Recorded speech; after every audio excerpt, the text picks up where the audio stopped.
Please be my daddy for a day, begged a lonely little girl to a man who never wanted kids, a great love story with great end. Hi, my beautiful family. It's your Mr. Peter. If this is your first time here, don't just feel welcome, feel wrapped in love. You're part of something real now.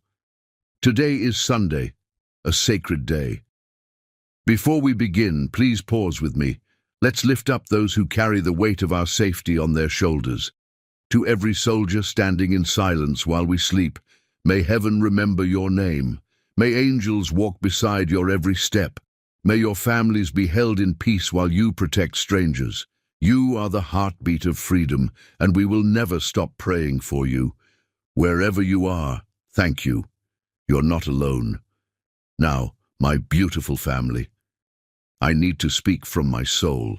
Many of you have been leaving the story in the middle, and I'm not angry, but I am hurt. This isn't just a video. This is me, my heart, my healing, my truth. Every word you skip is a piece of me left unheard. And to those saying James is boring, he's doing his best to carry my spirit while I heal. If you truly feel he's not right, tell me, I'll listen. But don't disappear in silence. That breaks us. Please don't walk away halfway. Not today, not on a Sunday. Let this be a day of staying, feeling, loving fully. And when it ends, rate the story out of 10. Let your heart speak in the comments and tell me, where are you watching from? What city? What country? Let's light up the comments with love from across the world. Let me see you. Let me feel you near. Let's begin. With all my love, always. Cliff McBride had perfected the art of emotional distance until a 5-year-old girl with wise eyes and a hospital bracelet asked him the one question he'd been running from his entire life. The sterile hallways of Children's Memorial Hospital smelled like disinfectant and broken dreams, making Cliff McBride's chest tighten with memories he'd spent 38 years trying to forget. His Italian leather shoes clicked against the polished linoleum as he followed Dr. Patricia Hernandez through the pediatric wing. "Mr. McBride, the families are so grateful for your generosity," Dr. Hernandez was saying, but Cliff barely heard her. His mind was trapped 30 years in the past, in another hospital room where his infant sister Emma had taken her last breath, while their parents argued in the hallway about which charity gala was more important than staying with their dying child. This donation wasn't about publicity. It was about Emma, about the little girl who never got to blow out birthday candles, about the brother who had failed to save her because he was only 8 years old and helpless. "The new wing will increase our capacity by 40%, Dr. Hernandez continued as they rounded a corner. "We'll be able to treat so many more children." A piercing scream cut through her words, followed by heart-wrenching sobs that made every instinct in Cliff's body scream at him to run. But his feet carried him forward, drawn by a sound that echoed with his own childhood terror. Through the open doorway of room 314, he saw her. She was exactly 6 years old, with caramel skin and dark hair pulled into 2 lopsided pigtails, secured with bright yellow ribbons. Her tiny frame was dwarfed by the hospital bed, a pink hospital gown decorated with cartoon unicorns hanging loose on her small shoulders. But it was her eyes that stopped Cliff cold, large, dark, and filled with a terror so profound it knocked the breath from his lungs. "No, please," the little girl was crying, pressing herself against the headboard as 2 nurses approached with medical equipment. "I don't want the needle. Mommy, don't let them hurt me." A woman stepped into Cliff's line of sight, and his world tilted. She was stunning in a way that had nothing to do with makeup or designer clothes, and everything to do with the fierce love radiating from every inch of her being. Her dark skin glowed despite the harsh fluorescent lighting, and her black hair was pulled back in a practical ponytail that revealed high cheekbones and full lips. She wore navy blue scrubs that marked her as hospital staff, but her attention was focused entirely on the terrified child. "Diana, baby, I know you're scared, the woman was saying, her voice like honey over steel, sweet but unbreakably strong. But remember what we talked about. You're the bravest princess in the whole kingdom, and brave princesses get better so they can help other people. But I don't want to be brave anymore, Diana wailed. I want to go home. I want to be normal. Without conscious thought, Cliff stepped into the room. Dr. Hernandez called his name, but he ignored her, moving toward the bed where the little girl was breaking his heart with every tear. "Excuse me," the woman in scrubs said sharply, positioning herself protectively between Cliff and the child. "This is a private room. What if I told you about a princess who was exactly your age and even braver than you?" Cliff said quietly, addressing Diana directly. The little girl's sobs hiccuped to a stop, her tear-filled eyes focusing on him with curiosity. The woman, Diana's mother, he realized, stared at him with suspicion. "Sir, my daughter doesn't talk to strangers." But Diana was already leaning forward, captivated despite her fear. "What princess?" Cliff moved slowly closer, settling into the chair beside her bed. "Princess Stellaria of the Rainbow Kingdom. She was about your age when the shadow sickness came to her land." "The shadow sickness?" Diana whispered, momentarily forgetting her terror. It made her feel tired and scared, and she had to see the royal healers every day. They had to give her special medicine through a magic needle. Diana's mother, he caught a glimpse of her name badge, Janie Lovell, RN, watched him with the wariness of a mother bear protecting her cub, but she didn't interrupt. "Did the needle hurt?" Diana asked in a small voice. "It did," Cliff said honestly. "But you know what Princess Stellaria discovered. Every time she was brave enough to take the medicine, she got a little bit of star magic inside her. And that star magic didn't just make her better, it made her strong enough to help other people who were scared and sick. What happened to her? She decided that being brave for just a few minutes was worth a lifetime of being able to help others. So she took a deep breath, held her mama's hand, and let the royal healers give her the star magic. Will you stay while I get my star magic?" Something cracked open in Cliff's chest, something that had been frozen solid for 3 decades. "If your mama says it's okay." Janie Lovell studied his face for a long moment, and Cliff had the strange sensation of being seen, really seen, for the first time in years. Whatever she found there must have satisfied her, because she nodded slowly. The procedure took 20 minutes. Diana held her mother's hand and stared at Cliff the entire time, listening as he spun an elaborate tale about Princess Stellaria's adventures. When it was over and Diana was settled back against her pillows with a brave smile, she looked at Cliff with eyes that held far too much wisdom for someone so young. "Thank you for the story," she said softly. Then, so quietly, he almost missed it. "Are you somebody's daddy?" The question hit him like a physical blow. "No, sweetheart, I'm not." Diana's face fell slightly, and she looked down at her hands. When she looked up again, her eyes were bright with unshed tears. "Could you pretend to be my daddy? Just for today," she whispered. "Mine went away when I got sick, and I just want to know what it feels like. Just for one day."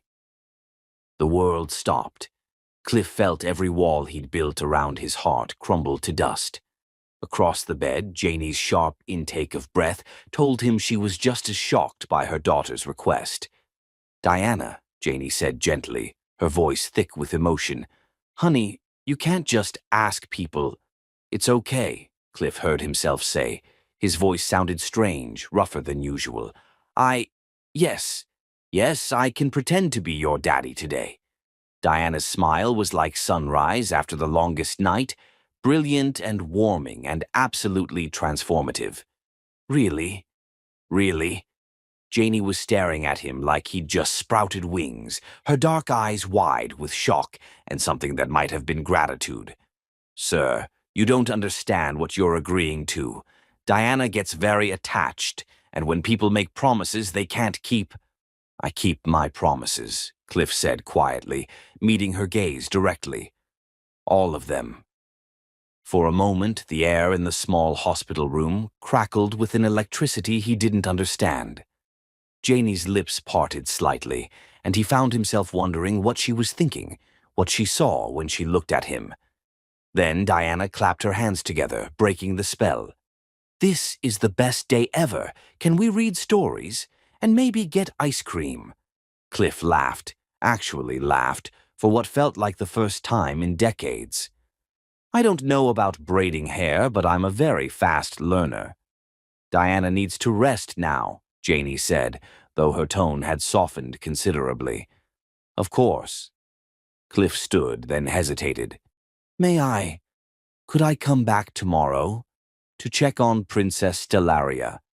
Diana's eyes lit up. You'd come back? Before he could answer, his phone buzzed with what was undoubtedly another urgent business crisis. His board meeting was in an hour, his schedule was packed until midnight, and he had 3 international calls that couldn't be delayed. None of it mattered. I'll be here, he promised, and meant it more than any business contract he'd ever signed.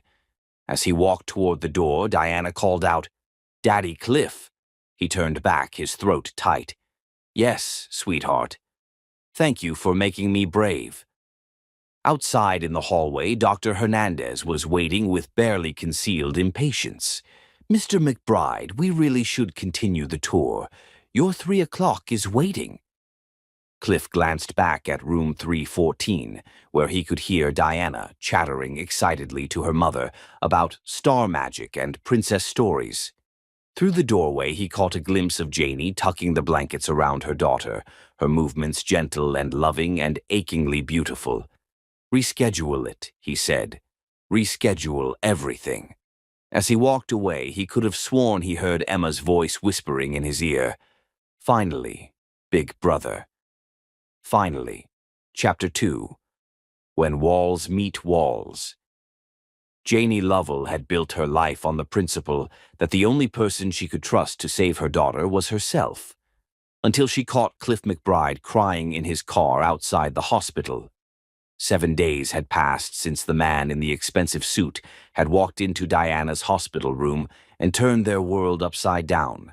7 days since her daughter had asked a complete stranger to pretend to be her father, and 7 days since that stranger had said yes, with a sincerity that still made Janie's chest tight with confusion. 7 days of Diana asking every 30 minutes when Daddy Cliff was coming back. Janie pulled her ancient Honda Civic into the hospital parking garage, the engine making that concerning grinding noise that meant another repair bill she couldn't afford. She'd spent the past week doing what any responsible mother would do, researching Clifford James McBride III. What she'd found had only made her more suspicious. Born into old money, heir to a business empire worth billions, featured on Forbes covers. Never married, no children, linked romantically to supermodels and socialites, but never for long. The kind of man who collected beautiful things and discarded them when he grew bored. The kind of man who could break her daughter's heart without even trying.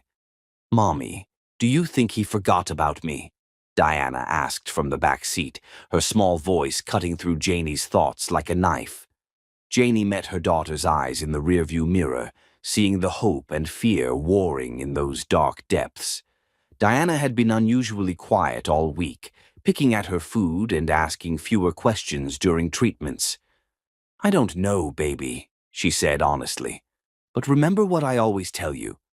The only person I can count on to take care of me is you," Diana recited dutifully. "That's right, and that's enough, isn't it? You and me against the world?" Diana nodded, but Janie caught the flicker of disappointment in her expression. They made their way through the hospital corridors toward the oncology wing, Diana's small hand tucked securely in Janie's. It was early. Diana had an 8 a.m. appointment for blood work, and the hallways were quieter than usual, which was why Janie spotted him immediately. Cliff McBride stood at the nurse's station, dressed in another perfectly tailored suit. This one navy blue with a silver tie that probably cost more than Janie's monthly rent. He was speaking quietly to Nurse Patricia, but his attention kept drifting toward the pediatric rooms, his posture tense with barely contained anxiety. He'd come back. Diana spotted him at the same moment, and her entire body lit up like Christmas morning. "Daddy Cliff," she called out, dropping Janie's hand and running toward him with energy that had been missing all week. Cliff turned at the sound of her voice, and the transformation in his face was immediate and devastating. His formal mask cracked, revealing something raw and tender that made Janie's breath catch. He dropped to one knee just in time to catch Diana as she launched herself into his arms. "I registered as a hospital volunteer," Cliff said quietly to Janie over Diana's head, anticipating her question. "Passed all the background checks, completed the training. I wanted to make sure I could be here legitimately." "Princess Stellaria," he said softly, and Janie could hear the smile in his voice. "I was just asking the royal healers about your progress." "I knew you'd come back," Diana said, pulling back to beam at him. "Mommy said maybe you forgot, but I knew you wouldn't. You promised." Over Diana's head, Cliff's eyes found Janie's, and she saw a flash of hurt at the implication that he might have forgotten. "I never break my promises," Cliff said to Diana, but his gaze remained fixed on Janie. "Never."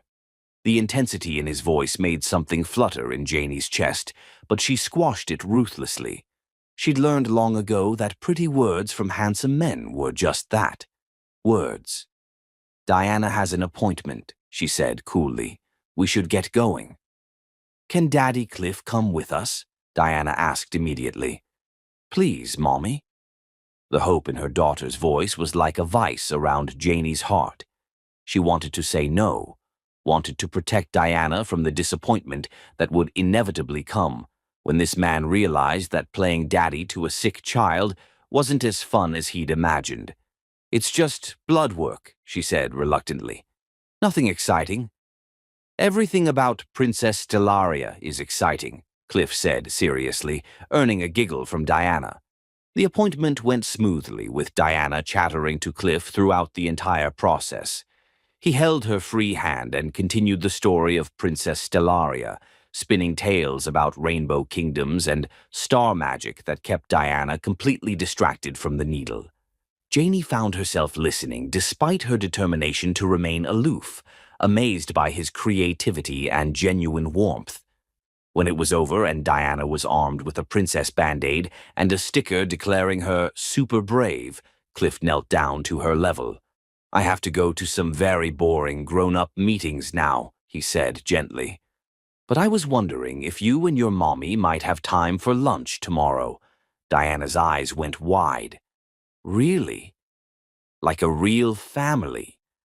The question hung in the air between them, heavy with implications that made Janie's stomach clench.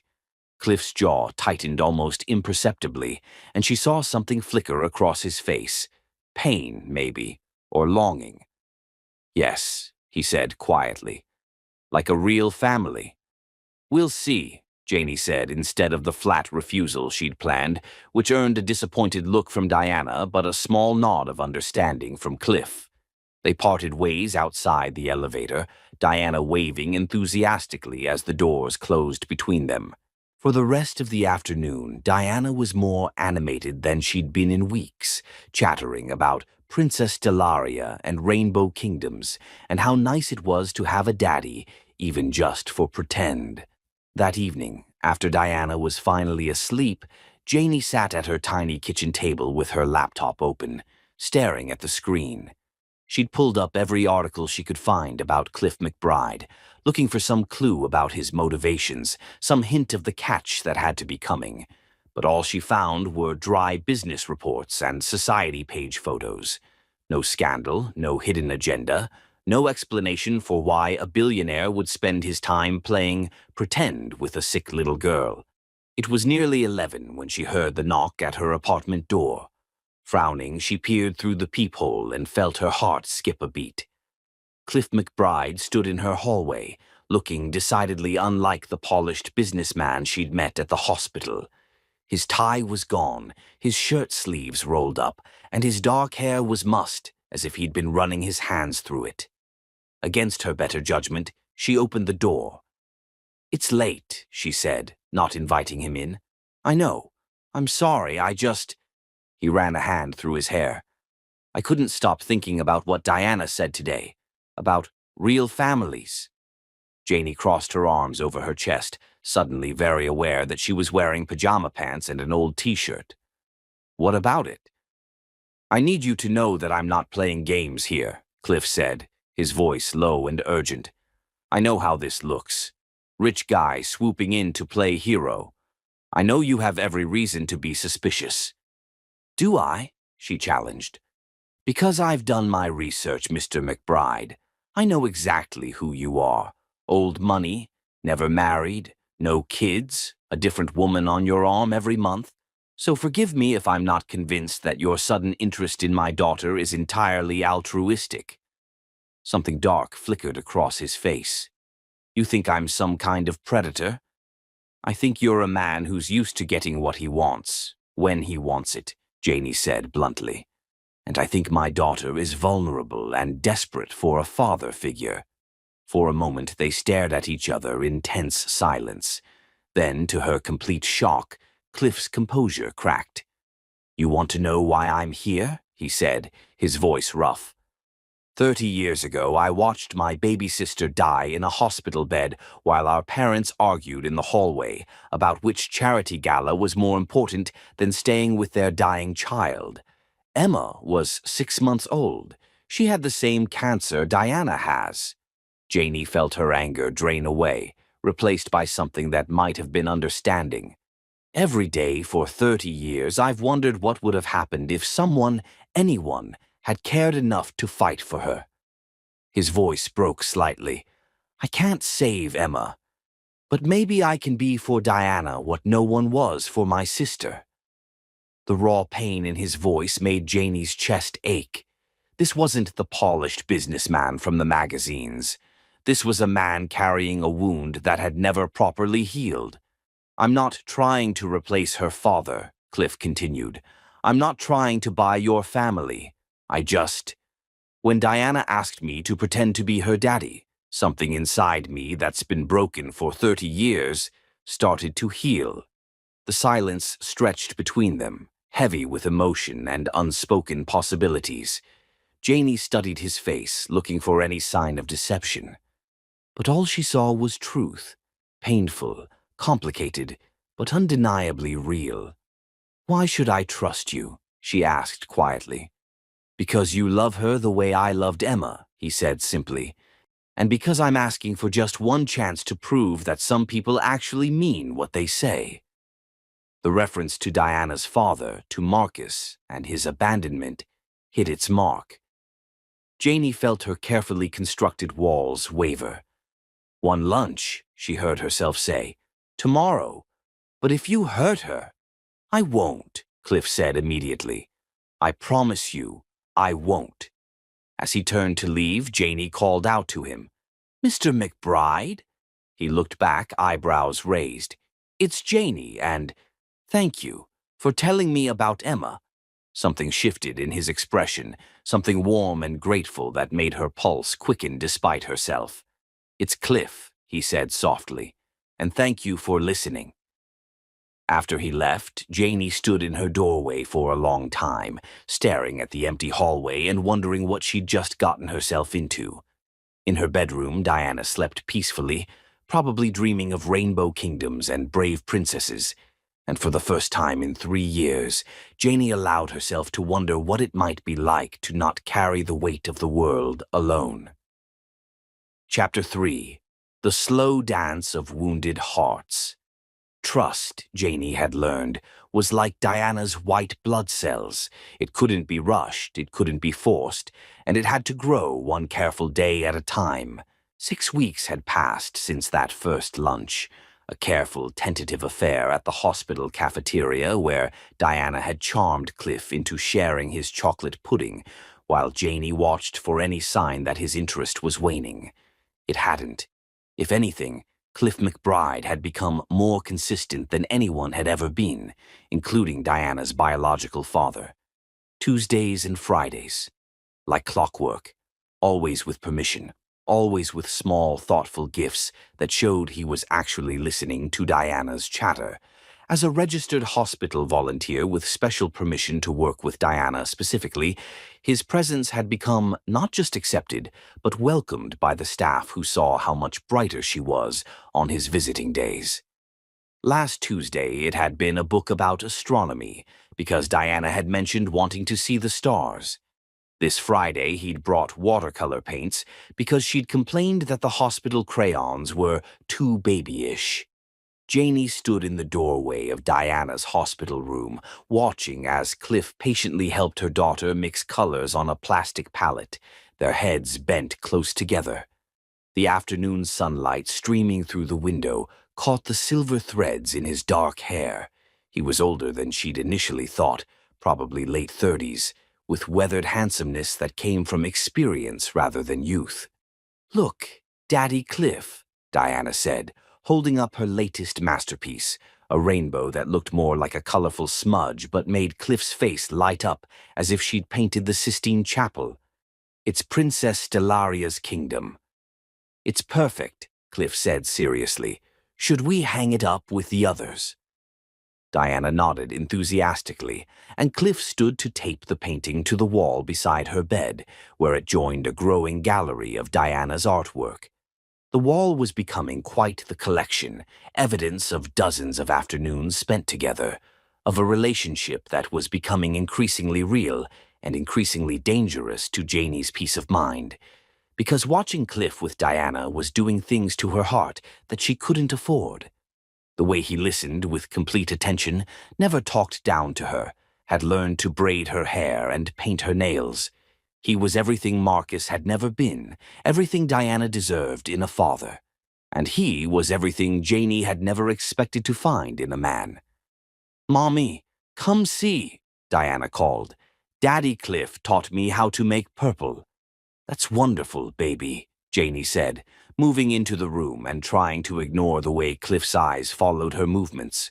Over the past 6 weeks, she'd become hyper-aware of his attention, the way he looked at her when he thought she wasn't watching. It was dangerous. She couldn't afford to develop feelings for a man who was essentially playing house with them. No matter how genuine his care for Diana seemed, Janie couldn't shake the feeling that this was all temporary. "How did the blood work look?" Cliff asked quietly, while Diana was absorbed in painting what appeared to be a castle. "Good," Janie said, settling into the chair beside Diana's bed. "Her numbers are improving steadily. Dr. Martinez thinks we might be able to reduce treatment frequency soon." Relief flickered across Cliff's face, and Janie felt that familiar flutter in her chest. His investment in Diana's health seemed completely genuine, and that scared her almost as much as it comforted her. "That's wonderful news," he said, then hesitated. "I was wondering, there's a charity gala next Friday night. The Children's Hospital Foundation is being honored, and I thought, would you like to come? As my guest?" Janie's automatic refusal died on her lips as she saw Diana perk up with interest. "A real party?" Diana asked excitedly. "With fancy dresses and dancing?" "Very fancy," Cliff confirmed. "Though I'm afraid you'd have to stay here for this one, Princess. It's past your bedtime." Diana's face fell slightly, but she nodded with resignation. It broke Janie's heart. "I don't think," Janie began. "Please, Mommy," Diana interrupted. "You never get to do fun things, and Daddy Cliff would take really good care of you." The innocent trust in her daughter's voice made Janie's throat tight. When had Diana started thinking of Cliff as someone who would take care of them? "I don't have anything to wear to a gala," Janie said weakly. "That can be arranged," Cliff said carefully. "There are some very talented personal shoppers." "No." The word came out sharper than she'd intended. "I don't accept charity." She saw hurt flash across his face before he masked it. "It wouldn't be charity. It would be a friend helping another friend." Friends don't buy friends $1,000 dresses. The question hung between them, highlighting the vast difference in their circumstances. He was a man who probably spent more on lunch than she made in a week. "I'll think about it," Janie said finally, which earned a bright smile from Diana and a nod of understanding from Cliff. Later, after Diana had fallen asleep and Cliff had said his goodbyes, Janie walked him to the elevator, as had become their routine. The hospital corridors were quieter in the evening, and their footsteps echoed softly. "You look tired," Cliff observed. Janie glanced at him, noting the concern in his gray eyes. "It's been a long week." Between Diana's treatments, her own shifts at the hospital, and the constant worry that never quite left her shoulders, Janie felt like she was barely keeping her head above water. The only bright spots in her days were these moments with Cliff, and that realization terrified her. "When's the last time you took a break?" Cliff asked. "Really took a break?" "Mothers don't get breaks," Janie said with a tired smile. "Especially not single mothers with sick children." The elevator arrived, but neither moved to get on. Instead, Cliff turned to face her fully. "I need you to know that I'm not going anywhere," he said quietly. "I know you don't trust easily, and I understand why. But I'm not Marcus. I'm not going to disappear when things get complicated." "How can you promise that?" Janie asked, her voice barely above a whisper. "How can you know what you'll feel 6 months from now, when the novelty wears off and Diana's just another sick kid?" Cliff stepped closer, close enough that she could see the flecks of blue in his gray eyes. "Because in 6 weeks, you've both become more important to me than anything else in my life," he said, his voice rough with emotion. "Because I've rearranged my entire schedule around Tuesday and Friday afternoons. Because I go to sleep thinking about Diana's laugh and wake up wondering how you're holding up." Janie's breath caught. "Cliff, I'm falling for you," he continued. "Both of you.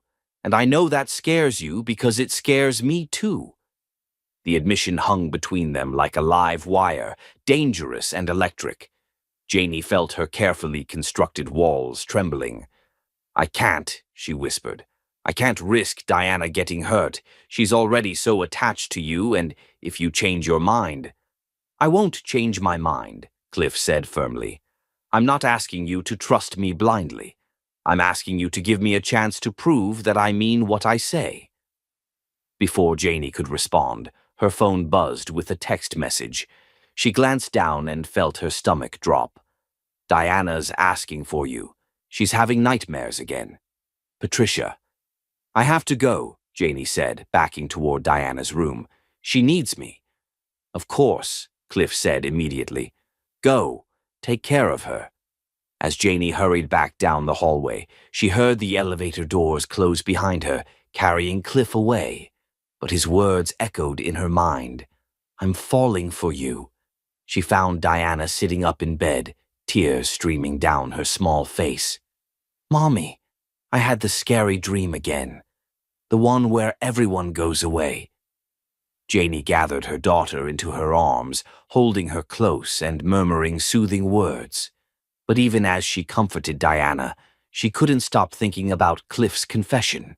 For the first time in 3 years, Janie allowed herself to imagine what it might be like to let someone else share the burden.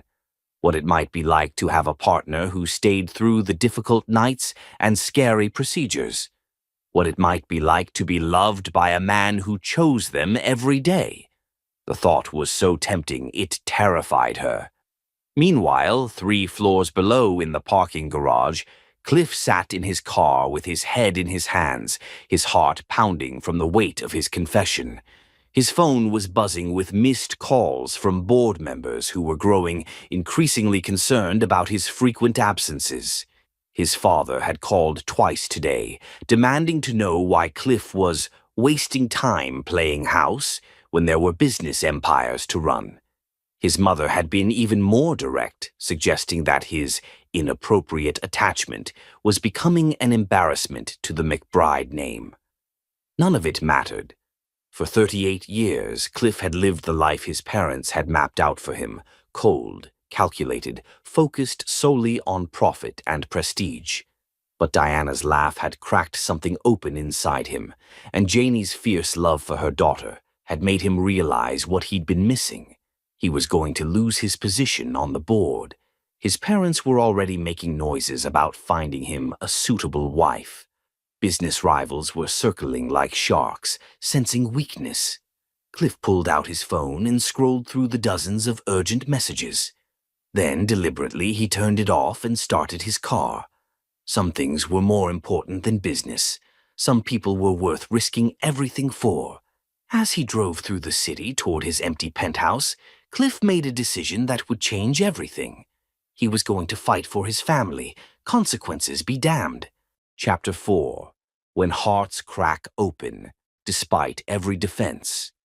The night Diana's fever hit 104 and she called for Daddy Cliff instead of her mommy, Janie Lovell realized that love had already snuck past all her carefully constructed walls.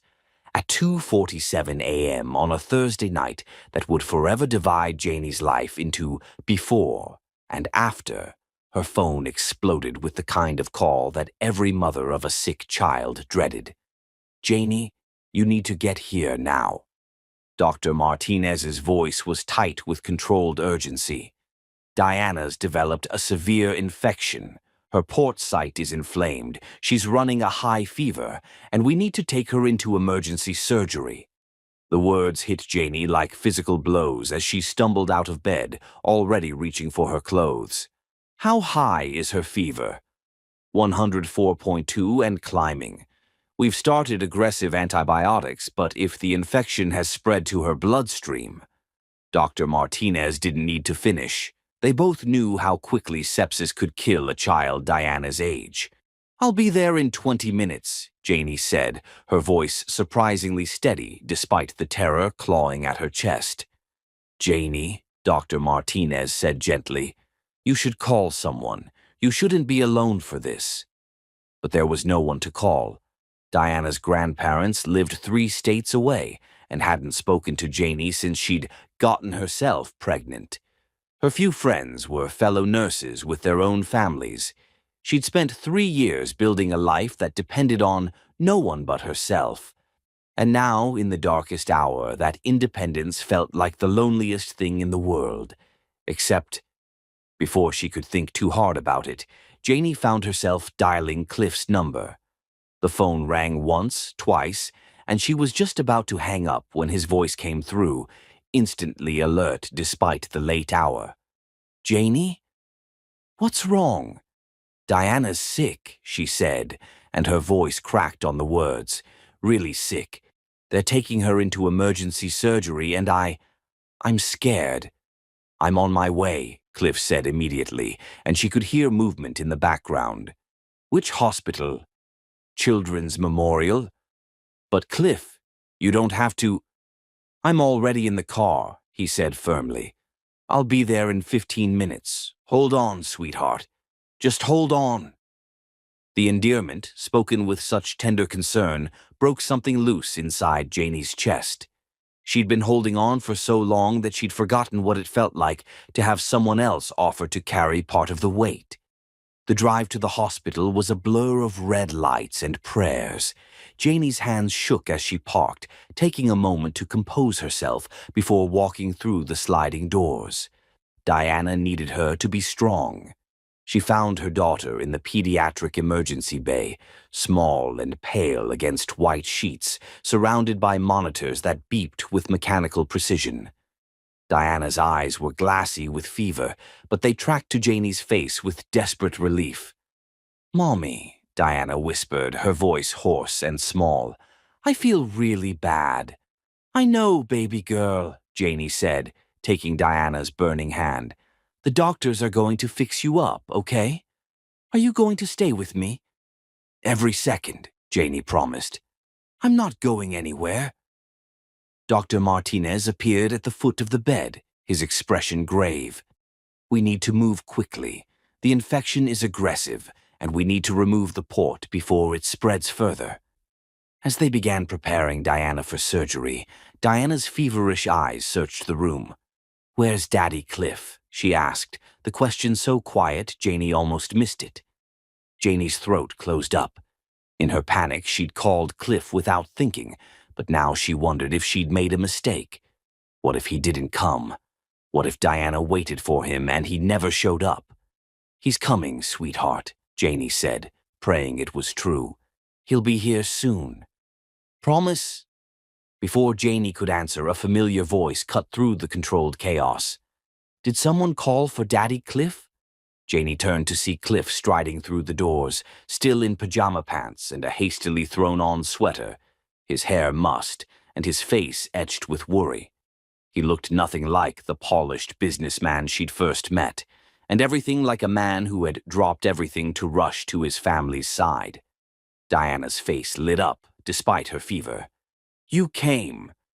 "Of course I came," Cliff said, moving immediately to Diana's bedside and taking her free hand. "Princess Stellaria needed her royal guard, didn't she?" "I'm really sick this time," Diana admitted, her lower lip trembling. "I know," Cliff said gently, "but you know what? I think this is just the shadow sickness trying one last time to defeat you, and we both know how brave Princess Stellaria is." As the medical team finished preparations and began wheeling Diana toward the operating room, Cliff walked alongside the gurney, never letting go of her hand. At the surgical suite doors, he leaned down and whispered something in Diana's ear that made her giggle despite everything. "See you soon, Princess," he said, kissing her forehead with such tenderness that Janie felt tears spring to her eyes. "Your mommy and I will be right here waiting." And then Diana was gone, disappearing behind surgical doors that separated the waiting from the knowing, leaving Janie and Cliff alone in a hallway that suddenly felt vast and empty. For a moment, they stood in silence, the reality settling over them like a suffocating blanket. Then Janie's carefully maintained composure finally cracked. "What if she doesn't make it?" she whispered, the words torn from somewhere deep inside her chest. "What if this is the time she doesn't come back to me?" "Hey," Cliff said softly, moving toward her. "Don't think like that. Diana is the strongest little girl I've ever met." "You don't know that," Janie said, her voice breaking. "You can't know that. Kids die from infections like this all the time. I see it happen.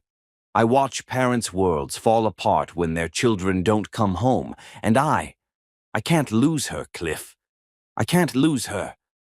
The dam burst then, 3 years of accumulated terror and exhaustion pouring out of her in great, gasping sobs that shook her entire body. She'd held it together for so long that the release was both devastating and necessary. Cliff's arms came around her immediately, pulling her against his chest and holding her while she fell apart. He didn't try to quiet her crying or tell her everything would be okay. He just held her, one hand stroking her hair, the other rubbing gentle circles on her back. "I've got you," he murmured against her hair. "I've got you, and I'm not letting go." They sank into the uncomfortable plastic chairs of the surgical waiting room, and Cliff kept his arms around her as she cried out years of accumulated worry. When the tears finally slowed, Janie found herself curled against his side, his sweater damp with her sobs. "I'm sorry," she said, her voice hoarse. "I didn't mean to fall apart on you." "Don't apologize," Cliff said firmly. "You've been carrying this alone for 3 years. You're allowed to fall apart sometimes." "I called you," Janie said, as if just realizing it. "I was scared and alone, and I called you." "I'm glad you did," Cliff said softly. "I'm glad you trusted me enough to call." They sat in silence for a while, watching the clock tick away minutes. At some point, Cliff had acquired coffee, terrible hospital coffee that was warm and caffeinated, which was all that mattered. "Tell me about Emma," Janie said quietly, needing the distraction. Cliff was quiet for so long that she thought he might not answer. Then, his voice soft and distant, he began to speak. "She was perfect," he said. 6 months old with these huge blue eyes and the most infectious giggle. She'd light up whenever I walked into the room. His voice caught slightly. I used to sneak into her room at night just to watch her sleep. What happened? Acute lymphoblastic leukemia, same as Diana. Cliff's arms tightened around her slightly. But 30 years ago, treatment options were more limited. And my parents. He paused, pain flickering across his features. They were more concerned with maintaining their social obligations than staying by her bedside. Where were you? 8 years old and powerless, Cliff said bitterly. The night she died, I was at home with a nanny while my parents attended a museum gala. Janie lifted her head to look at him, seeing the guilt and pain that still lived in his eyes. It wasn't your fault. I know that, logically, Cliff said, but the 8-year-old inside me has never forgiven himself for not being there. Is that why you're here now? Janie asked. Because of Emma. Cliff was quiet for a long moment. It started that way, he admitted. But it's not about Emma anymore. It's about Diana. It's about you. It's about the fact that somewhere in the last 2 months, you both became the most important people in my life. The admission hung between them, heavy with implication. Janie felt her heart speed up, felt the last of her defenses trembling. Cliff, I know you're scared, he said softly. I know you don't trust easily, and you have good reason. But I need you to know that I'm not going anywhere. Whatever happens with Diana, whatever happens between us, I'm not leaving. Before Janie could respond, Dr. Martinez appeared in the waiting room doorway, still in surgical scrubs. Both Janie and Cliff shot to their feet, hearts pounding. The surgery went well, Dr. Martinez said quickly, seeing their panic. We removed the infected port and cleaned out the surrounding tissue. Diana's going to be fine. The relief was so overwhelming that Janie's knees nearly buckled. Cliff's arm around her waist was the only thing that kept her upright. Can we see her? Cliff asked. She's in recovery now, still groggy from anesthesia. But yes, you can see her in a few minutes. As Dr. Martinez walked away, Janie turned to face Cliff fully, her hands coming up to rest on his chest. The fear of losing Diana had stripped away all her pretenses, leaving only the raw truth of what she felt for this man. Thank you, she whispered, for coming, for staying, for being here when I needed you most. Always, Cliff said simply, his hands coming up to cup her face. I will always be here when you need me. And then, without conscious thought, Janie rose up on her toes and kissed him. It was desperate and grateful and full of all the emotions she'd been trying to deny for weeks. Cliff responded immediately, his arms coming around her waist and pulling her closer, his lips moving against hers with a tenderness that made her heart ache. When they finally broke apart, both breathing hard, Janie rested her forehead against his chest and felt the last of her resistance crumble. I'm scared, she admitted. So am I, Cliff said, his voice rough.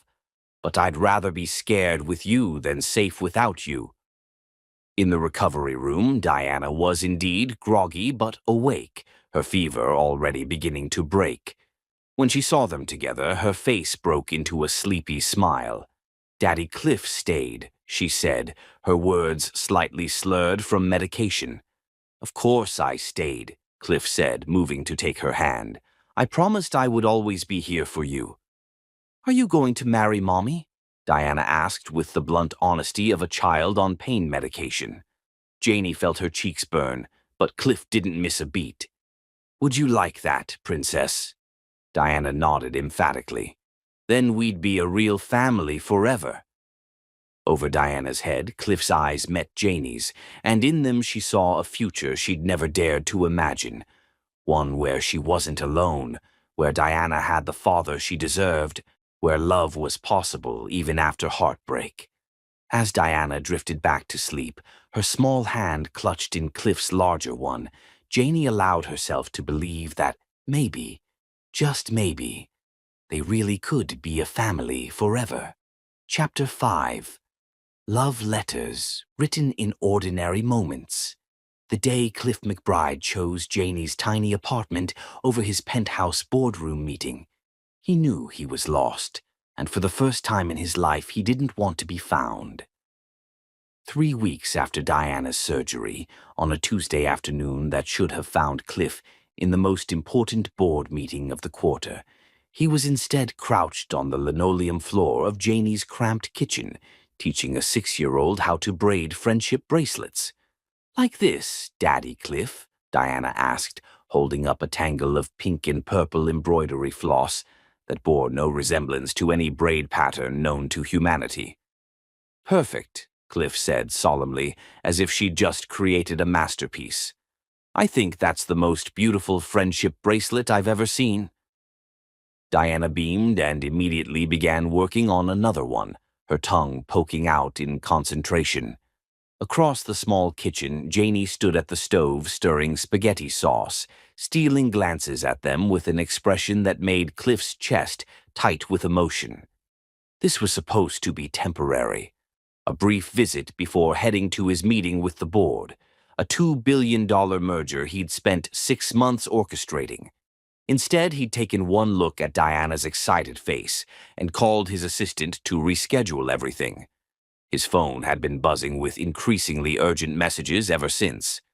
"You know," Janie said, lowering her voice so Diana wouldn't hear, "you don't have to stay for dinner.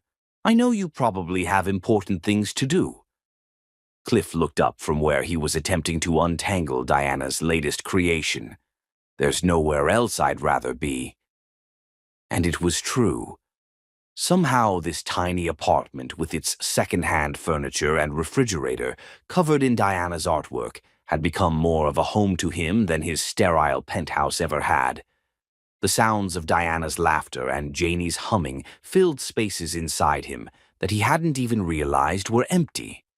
"Besides," he added with a grin, "I promised Diana I'd help her finish these bracelets, and I never break my promises to princesses." Diana giggled. "You're silly, Daddy Cliff." "Daddy Cliff is very silly," Janie agreed, but her smile was warm and fond, and when their eyes met across the kitchen, Cliff felt that familiar spark of electricity. They'd been dancing around each other for weeks now, ever since that night in the hospital when terror and relief had finally broken down the walls between them. There had been stolen kisses when Diana wasn't looking, lingering touches, conversations that stretched late into the night.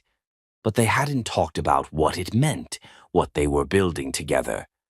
Cliff was falling in love, had probably already fallen. But he could see the wariness that still lingered in Janie's eyes sometimes, the fear that this was all too good to be true. So he was earning it, one ordinary moment at a time, showing up when he said he would, staying when things got difficult, proving that his feelings weren't dependent on convenience or novelty. "Dinner's ready," Janie announced, and Diana immediately abandoned her craft project to help set the small table. As they ate, Diana chattered about her day, her latest blood test results. Good. The book she was reading, about a girl who could talk to dragons, and her elaborate plans for her 7th birthday party in 2 months.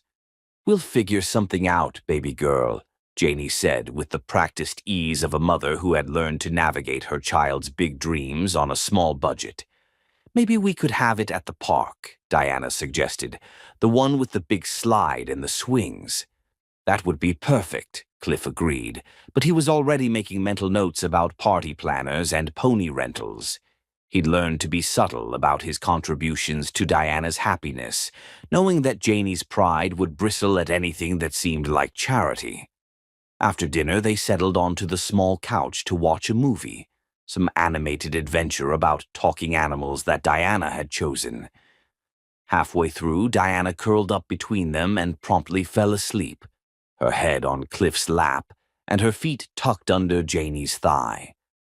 The apartment was quiet except for the soft sounds of the movie and Diana's gentle breathing, and Cliff felt a peace settle over him that he'd never experienced before. "She's getting attached to you," Janie said quietly, her fingers absently stroking Diana's hair. Is that a problem? Cliff asked, though his heart clenched at the possibility. Janie was quiet for a long moment, her eyes fixed on their sleeping daughter. She asked me yesterday if you were going to live with us now. Cliff's breath caught. What did you tell her? I told her it was complicated, Janie said with a rueful smile. But you know Diana? She said that grown-ups always make things more complicated than they need to be. Smart kid. Too smart sometimes. Janie looked up at him then, her dark eyes serious. She's not the only one getting attached, you know. The admission hung between them, vulnerable and honest. Cliff reached across Diana's sleeping form to take Janie's hand, threading their fingers together. Good, he said softly, because I'm completely gone on both of you. Janie's smile was soft and wondering, as if she still couldn't quite believe this was happening. How did this become real so fast? Maybe it was always real, Cliff said. Maybe we just needed time to catch up to it. They stayed like that until Diana woke up an hour later, groggy and disoriented. Cliff carried her to her bedroom and tucked her into her narrow bed while Janie found her favorite stuffed elephant. Will you read me a story? Diana asked, her words slurred with sleep. Of course, Princess. What would you like to hear? The one about Princess Stellaria and the Rainbow Kingdom, Diana said immediately. But the part where she finds her prince. Cliff's eyes met Janie's over Diana's head, and he saw his own emotions reflected there, love, hope, and the terrifying vulnerability that came with caring this much. Once upon a time, Cliff began, his voice soft in the dim room. Princess Stellaria ruled the Rainbow Kingdom with wisdom and kindness, but even though she was brave and strong, she sometimes felt lonely. Because she didn't have a family, Diana added sleepily. That's right. Until one day when she was visiting the village to help the people, she met a knight who was lost and looking for his purpose. And they fell in love, Diana murmured, her eyes already drifting closed. They did, Cliff confirmed, his gaze still locked with Janie's. And they built a kingdom together, full of love and laughter and rainbow magic that lasted forever. By the time he finished the story, Diana was fast asleep. Cliff and Janie stood in the doorway for a moment, watching her peaceful face in the glow of her princess nightlight. She's going to be devastated if you change your mind, Janie said quietly as they made their way back to the living room. I'm not going to change my mind, Cliff said firmly. Janie, look at me. She turned to face him, and he saw the fear she was trying to hide, the bone-deep terror of a woman who'd been left before. I'm not him, Cliff said, taking her hands in his. I'm not Marcus. I'm not going to run when things get difficult. I'm here because I choose to be here, because this... He gestured around the small apartment, toward Diana's room, back to her. This is everything I never knew I wanted.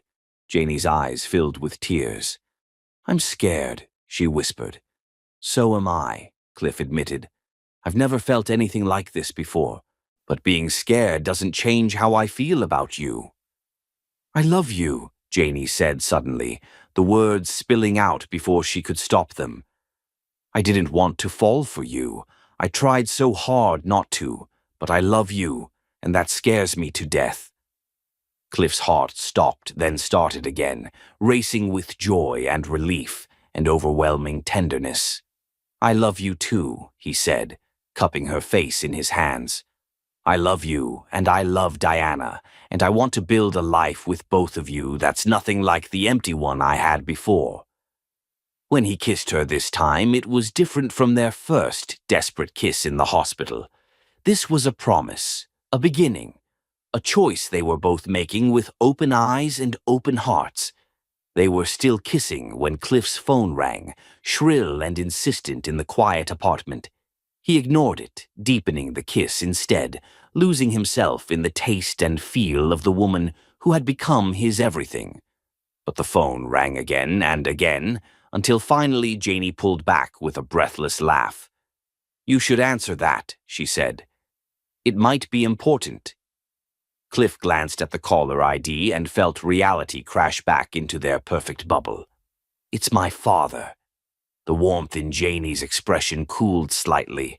Cliff had told her about his family, about their cold disapproval of his distraction, about the pressure they were putting on him to end what they saw as an inappropriate relationship.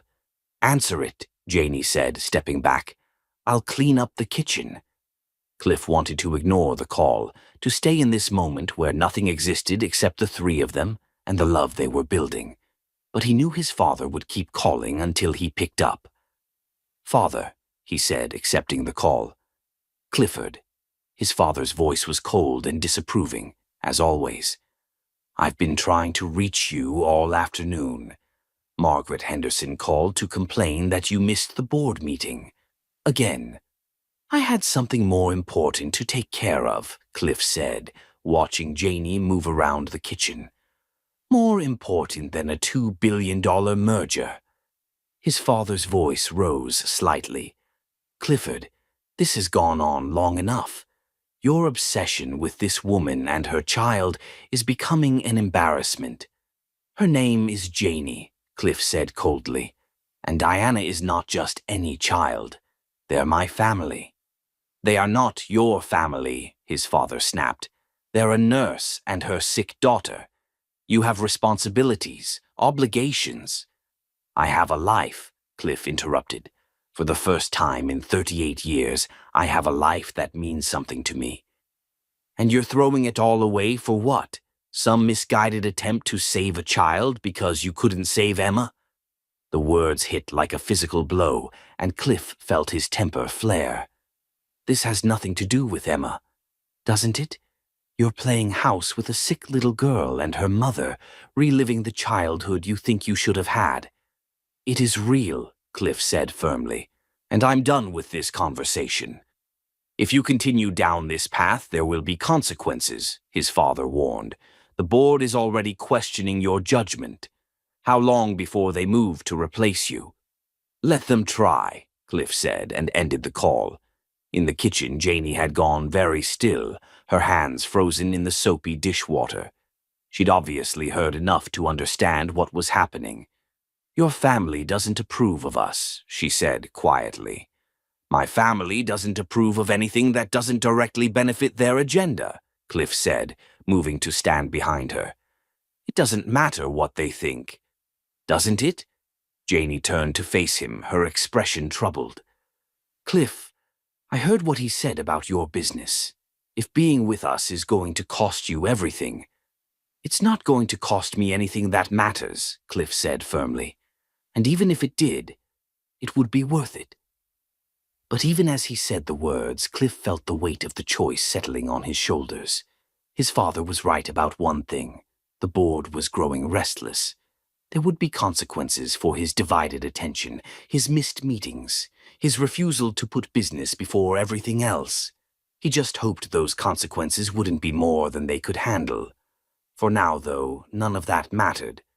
What mattered was the woman in his arms and the little girl sleeping peacefully in the next room, trusting him to be there when she woke up. What mattered was the family they were building, one ordinary moment at a time. Chapter 6. When the Past and Future Collide. The morning Marcus Rivera walked into Diana's hospital room with a court order and a lawyer, Janie learned that some nightmares don't stay buried. They just wait for the perfect moment to destroy everything beautiful. Janie was helping Diana with her physical therapy exercises when she heard the commotion in the hallway. Raised voices, the sharp click of expensive shoes on linoleum, and the particular kind of tension that always preceded bad news. She glanced toward the doorway just as a man she'd spent 3 years trying to forget stepped into their carefully constructed sanctuary. Marcus Rivera looked exactly the same as the day he'd walked out of their lives. Tall, lean, with practiced charm that had once fooled her into thinking he was capable of love. His dark hair was perfectly styled, his suit expensive but not ostentatious, and his smile held the same cold calculation that had taken her far too long to recognize. Behind him stood a sharp-suited woman carrying a briefcase, her expression professional and predatory. A lawyer. "Hello, Janie," Marcus said, his voice carrying that familiar note of condescension. "You're looking well."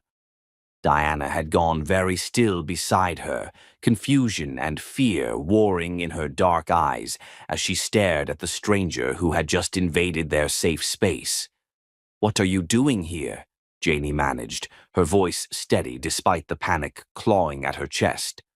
"I'm here to see my daughter," Marcus said, his gaze shifting to Diana with calculated interest. "Hello, Diana. You've grown." Diana pressed closer to Janie's side, her small hand clutching her mother's scrubs. "Mommy, who is that man?" The innocent question hit Marcus like a slap, and Janie saw his jaw tighten. "I'm your father," Marcus said, crouching down to Diana's level with a smile that looked genuine to anyone who didn't know him. "I know it's been a while, but I'm here now." "I don't have a father," Diana said matter-of-factly. "I have Daddy Cliff." Marcus's smile faltered, and when he looked up at Janie, she saw the flash of anger in his eyes that she remembered all too well. "We need to talk," he said, standing and straightening his suit jacket. "Privately." "There's nothing to talk about," Janie said firmly. "You gave up any right to be part of our lives when you walked away."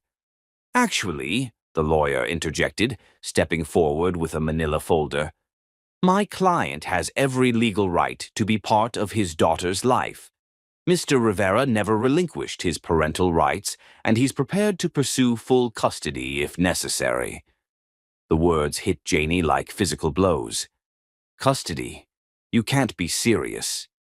"Dead serious," Marcus said, his mask dropping completely. "I've done my research, Janie. I know about your boyfriend, the billionaire who's been playing house with my family.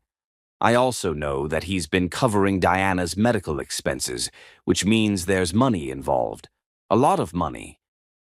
Understanding crashed over Janie like ice water. This wasn't about Diana. This was about money. About Marcus seeing an opportunity to cash in on his daughter's illness and Cliff's generosity. "Get out," Janie said, her voice low and dangerous. "Get out of our room right now." "I'm afraid I can't do that," the lawyer said smoothly, extending the folder toward Janie. "These are preliminary custody papers. Mr. Rivera is seeking shared custody of his daughter, with the intention of protecting her from what appears to be an unstable living situation." "Unstable?" Janie's voice rose and Diana whimpered beside her. "I've raised her alone for 3 years while he was nowhere to be found."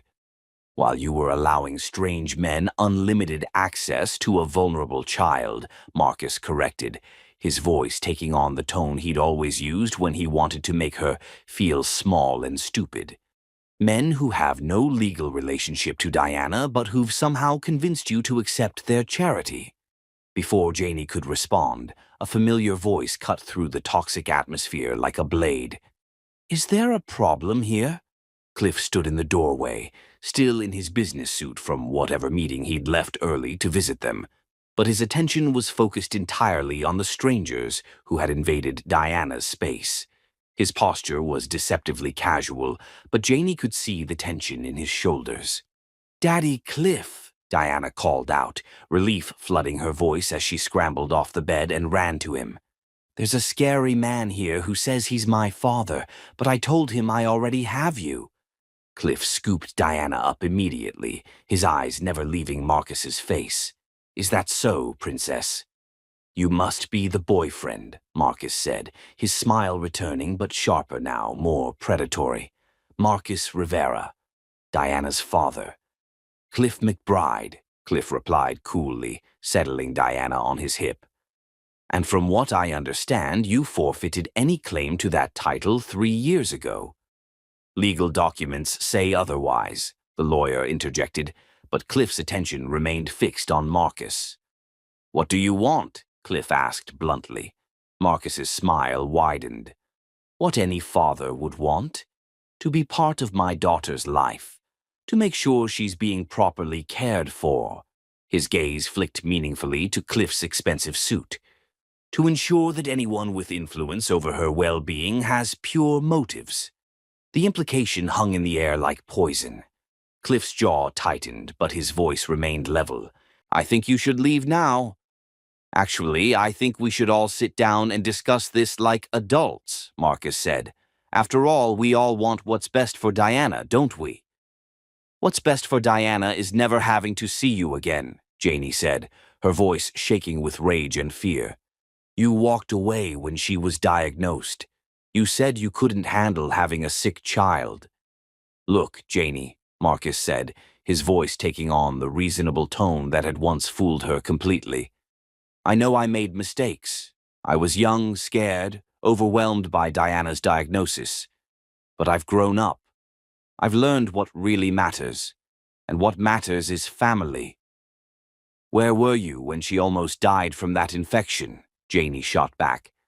"Where were you during the sleepless nights and the chemo sessions and the times she cried for a daddy who never came?" Marcus's mask slipped slightly, revealing a flash of irritation before he composed himself. "I was dealing with my own issues, trying to get my life together so I could be the father she deserves. And now I'm ready to step up. A single mother allowing her sick child to become emotionally dependent on a man with no legal relationship to her. A man who, according to our research, has never maintained a long-term relationship with anyone." Diana had been listening to the adult conversation with growing distress, and now she began to cry, not the normal tears of a 6-year-old, but the broken sobs of a child who sensed that her world was falling apart. "You're scaring her," Cliff said sharply, moving toward the door. "This conversation is over." "This conversation is just beginning," Marcus called after them. "You'll be hearing from our lawyers. Both of you." Over the next week, the situation deteriorated rapidly. Marcus's lawyer filed formal custody papers, demanding shared custody and child support from Cliff as a de facto stepfather. The local media picked up the story, painting it as a sensational tale of a billionaire trying to buy a family while the child's real father fought for his rights. The headlines were brutal. McBride airs questionable relationship with sick child. Billionaire's hospital romance raises ethics questions. Father battles for daughter taken by rich boyfriend. Cliff's business suffered immediate consequences. Stock prices dropped as investors questioned his judgment. Board members called emergency meetings. Business partners began distancing themselves from what they saw as a public relations nightmare. Janie watched it all with growing horror and guilt. This was exactly what she'd feared, that loving Cliff would bring chaos and destruction to their carefully ordered world. Diana was regressing, having nightmares and panic attacks. The media attention meant they couldn't go anywhere without being photographed. "I should end this," Janie said one evening as they sat in her living room, Diana finally asleep after another difficult day. "I should tell Marcus he can have whatever he wants if he'll just leave us alone." "Don't you dare," Cliff said fiercely. "That's exactly what he wants, to destroy what we have and profit from the wreckage."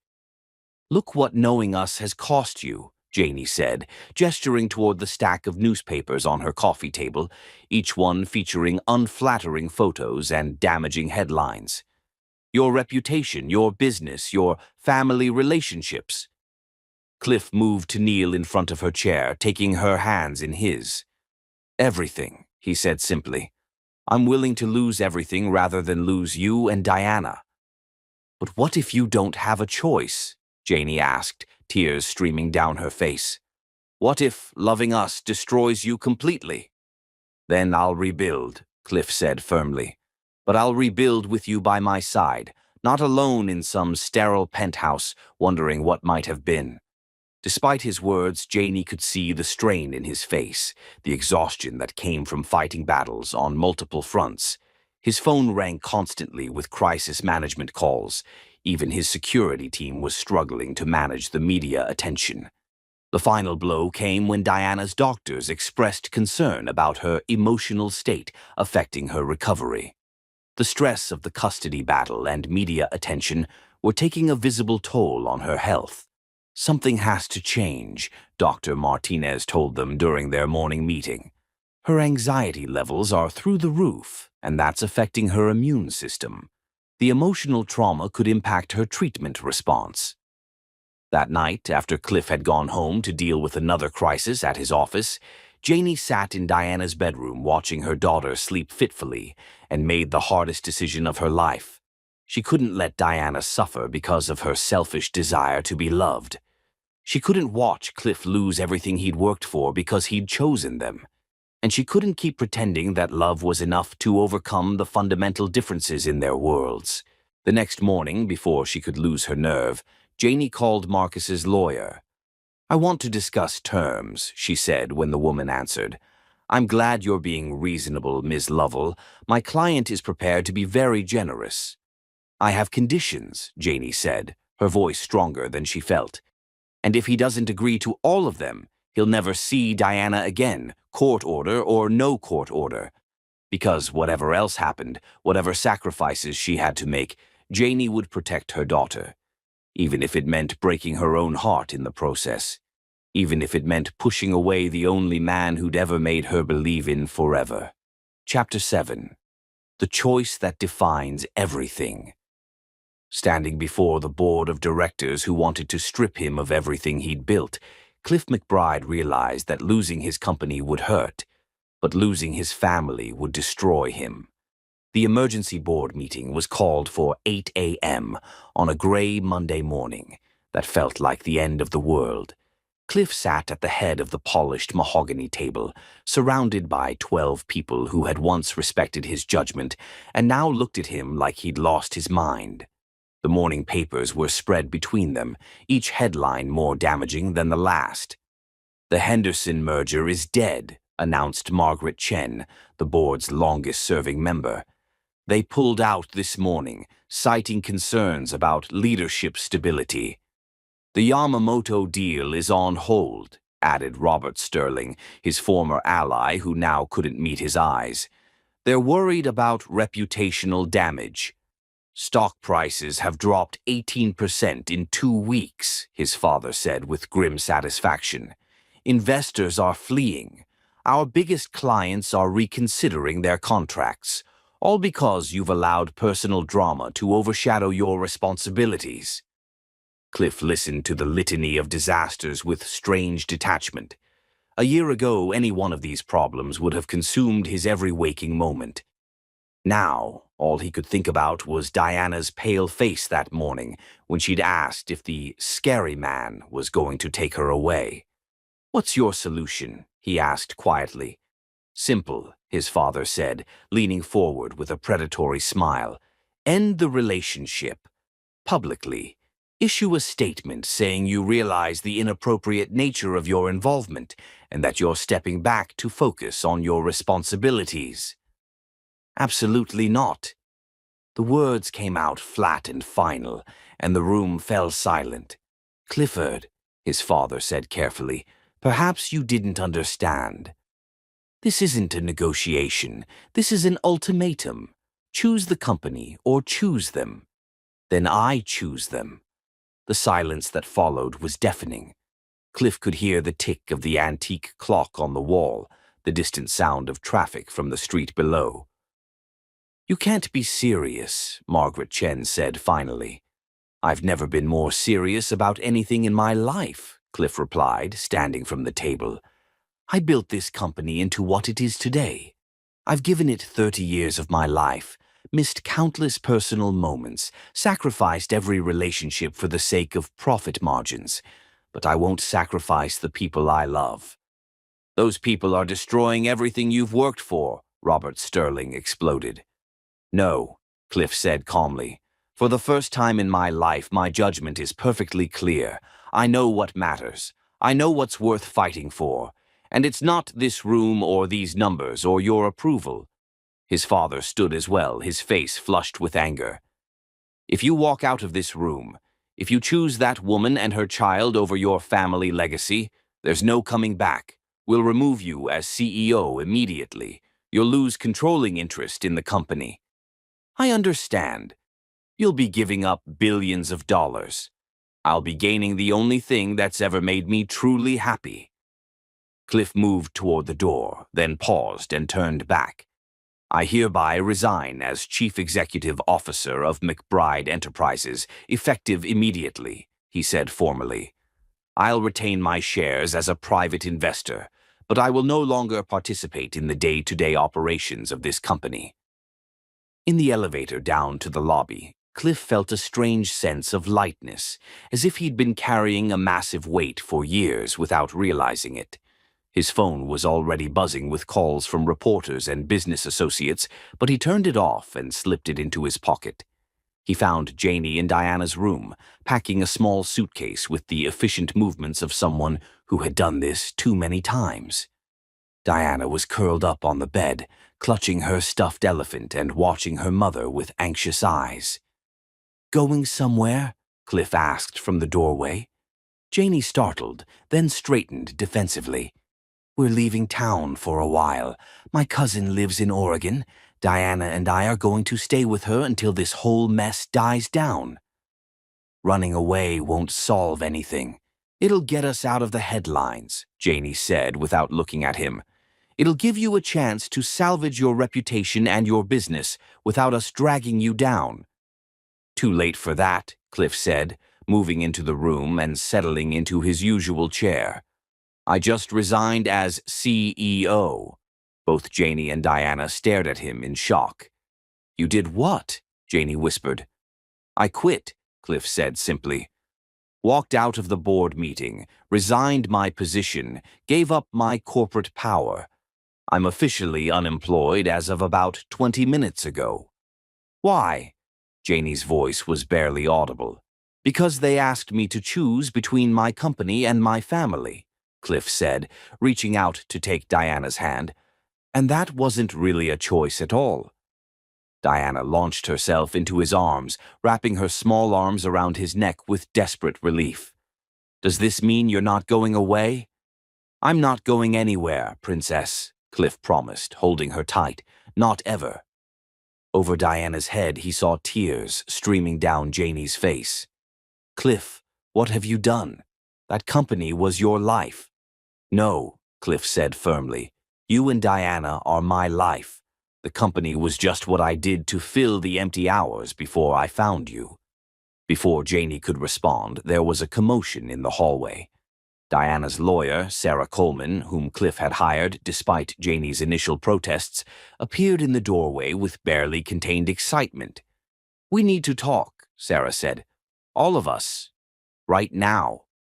They gathered in a small conference room, Diana coloring quietly while the adults discussed her future.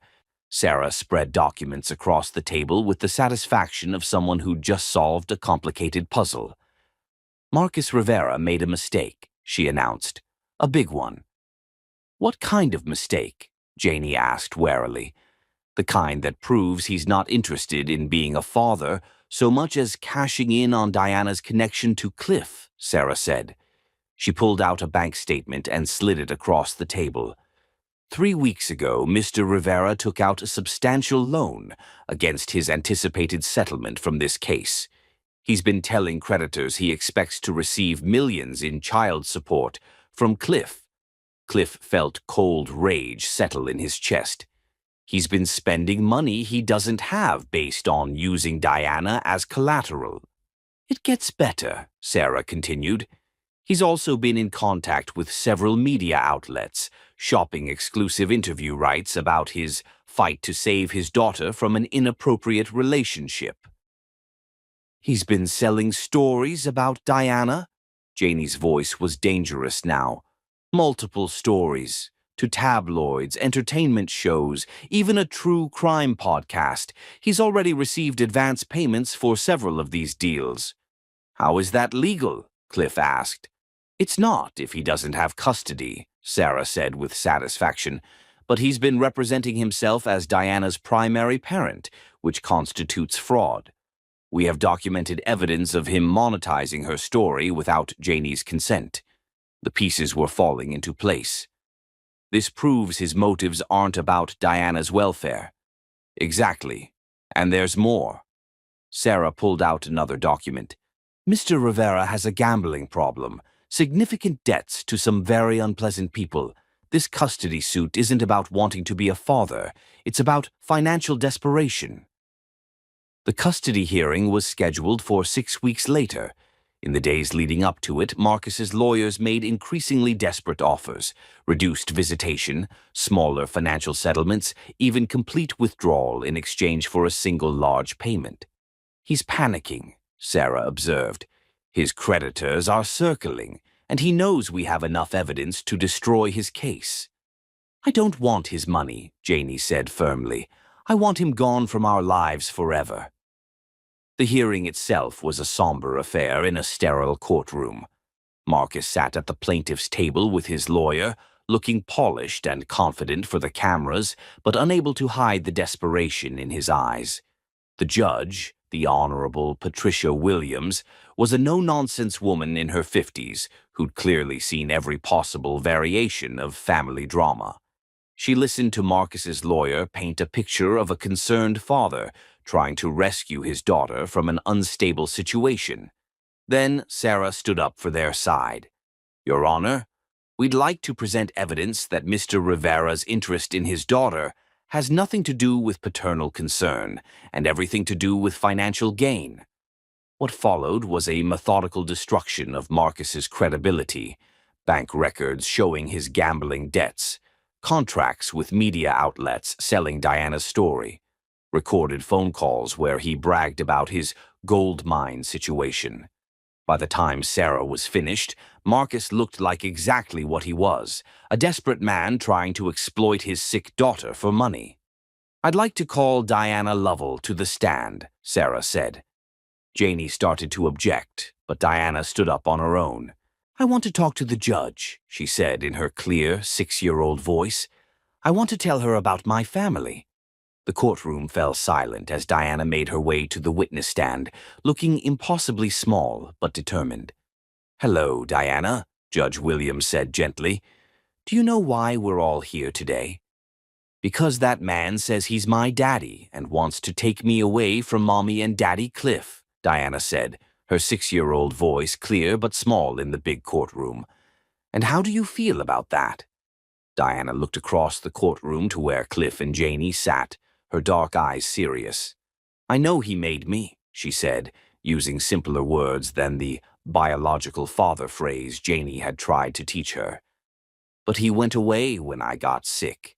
He said it was too hard. Daddy Cliff came when I was scared and he stayed, even when I had to get surgery and the medicine made me throw up. What makes Daddy Cliff special? Judge Williams asked. Diana thought for a moment, then spoke with the honest simplicity of childhood. He picks me every day. That man just wants money from us. But Daddy Cliff wants to be my daddy 'cause he loves me. There wasn't a dry eye in the courtroom, including Judge Williams. Even Marcus's lawyer looked uncomfortable as the truth became undeniable. The judge's ruling was swift and decisive. Marcus's petition for custody was denied. His parental rights were terminated due to abandonment and demonstrated unfitness. Janie was awarded full custody with the court's recommendation that Cliff be allowed to formally adopt Diana. As they left the courthouse, Marcus made one last desperate attempt. This isn't over, he called out to them. I'll appeal. I'll find another way. Cliff turned back to face him, his expression calm but dangerous. If you ever come near my family again, if you ever try to exploit Diana for money, if you so much as speak her name to another reporter, I will use every resource at my disposal to destroy you completely. Marcus took a step back, apparently recognizing something in Cliff's voice that convinced him the threat was real. That evening they celebrated quietly in Diana's hospital room. She was scheduled to go home the next day. Her latest scans had shown no signs of cancer, and her doctors were cautiously optimistic. "So what happens now?" Janie asked as they watched Diana play with new art supplies. "Now we become a real family," Cliff said simply. "I want to adopt Diana officially. I want to marry you, properly, with a ring and a ceremony, and vows that make it legal. I want to build a life together that has nothing to do with board meetings or stock prices." "What about your company?" "I'll start a new one, smaller, more focused on things that matter. Medical research, children's welfare, the kind of work that makes a difference." Cliff reached for her hand. "I'm done trying to live someone else's idea of success." Diana looked up from her coloring book, glitter glue somehow smeared on her cheek. "Are you going to marry Mommy now?" "If she'll have me," Cliff said, his eyes never leaving Janie's face. "Of course I'll have you," Janie whispered, tears streaming down her face. "I love you. I choose you. I choose us." "Then Daddy Cliff will be my real daddy forever?" Diana asked. "Forever and always, Princess," Cliff promised. As they sat together in the small hospital room, their makeshift family born from crisis and cemented by choice, Cliff realized that losing his corporate empire had been the best thing that ever happened to him. Some things were worth more than money or power or approval. Some things were worth everything. Chapter 8. Building Something Beautiful from the Ashes. The morning Cliff McBride proposed to Janie Lovell in their tiny kitchen, while Diana made pancakes and sang off-key, he knew that love wasn't about perfect moments. It was about perfect people to share imperfect ones with. 3 months after the courthouse victory that had changed everything, Janie stood in the empty office space that would soon become the headquarters of McBride Medical Solutions, watching Cliff explain his vision to an architect while Diana sat at a makeshift desk in the corner, very seriously organizing colored pencils by size. The morning sun streamed through the floor-to-ceiling windows, illuminating dust motes that danced like tiny celebrations. "The pediatric research wing goes here," Cliff was saying, pointing to blueprints spread across a folding table. "I want it to be bright, welcoming. Nothing like a typical laboratory. Kids should feel comfortable here." The architect, Patricia Song, nodded thoughtfully. "We could incorporate interactive wall displays, maybe natural lighting features that change throughout the day." "Diana, what do you think?" Cliff called over to their daughter, who looked up from her important pencil work with the serious expression she wore when consulted on grown-up matters. "It should have rainbow windows," Diana announced, "and maybe some plants that kids can water. Sick kids don't get to take care of things very often."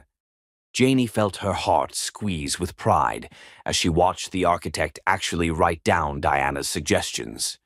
Over the past few months, she'd watched Cliff transform from a distant businessman to a man who truly understood that the best ideas often came from the people who would actually use what you were building.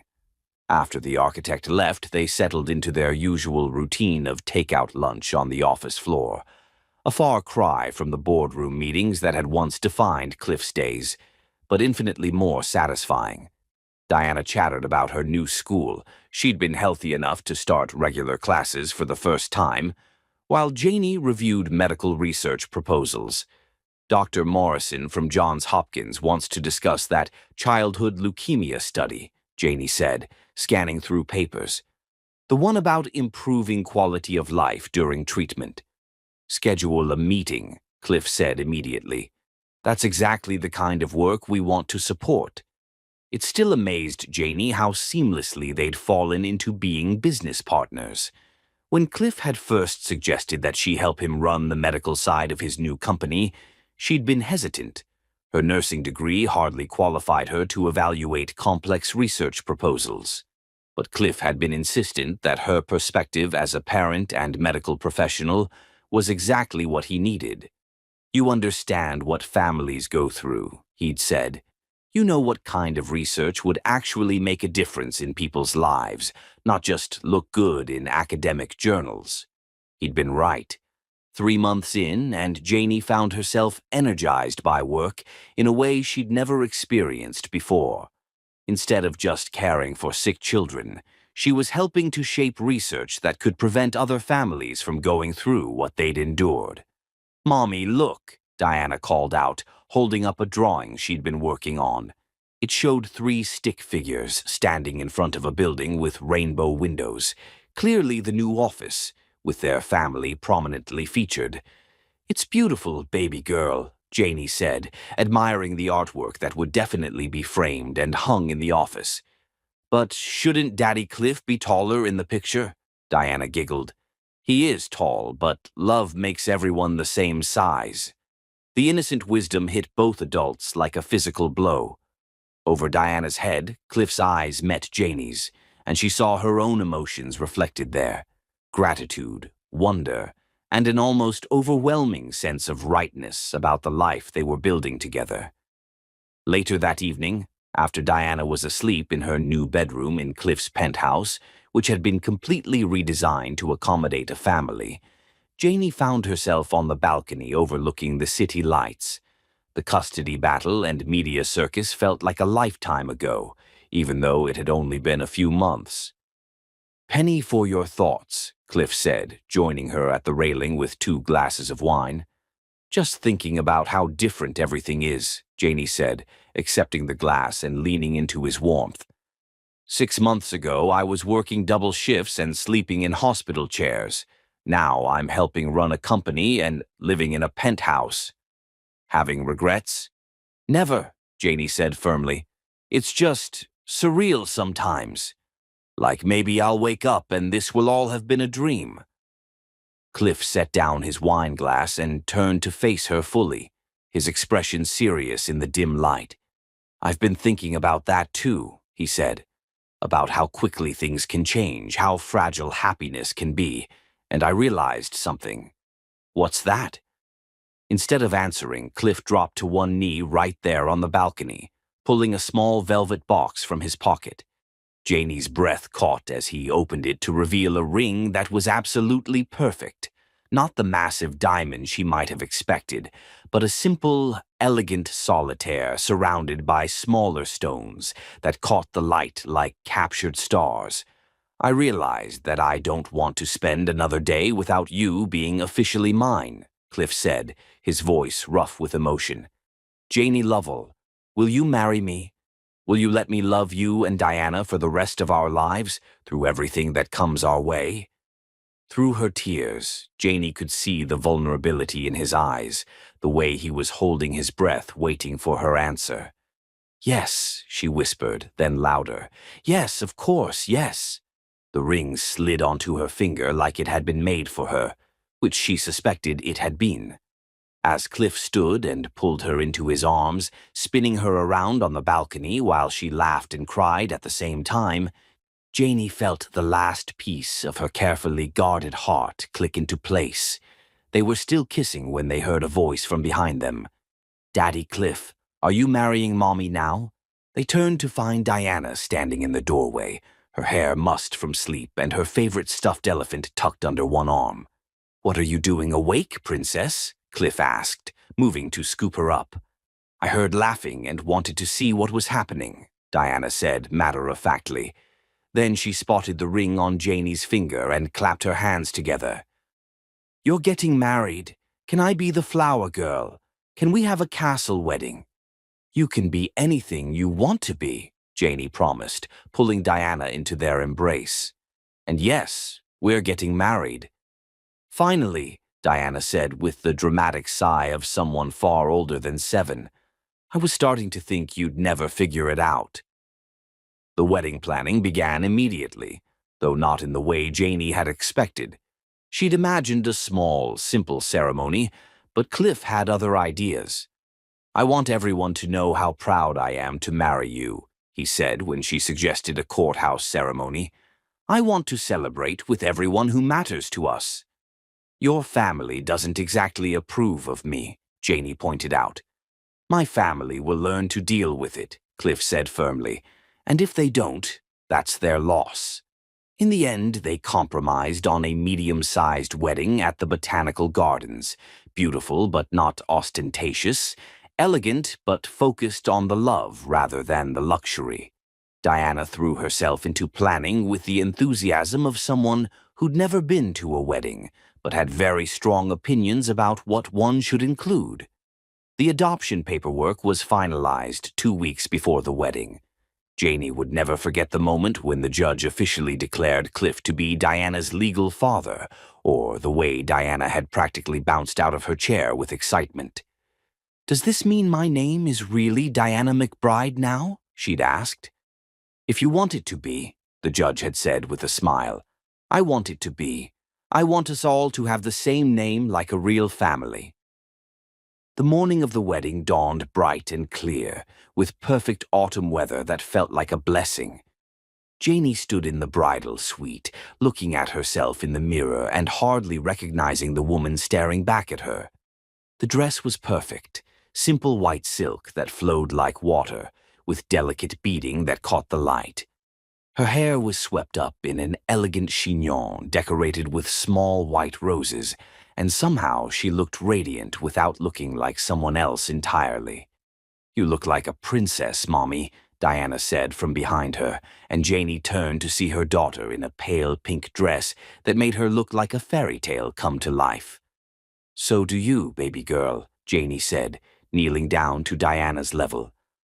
"Are you ready to walk down the aisle?" "I've been ready forever," Diana said solemnly. "I've been practicing with Mr. Elephant." She held up her stuffed animal, who was wearing a tiny bow tie for the occasion. The ceremony itself passed in a blur of emotion and joy. Janie would remember fragments.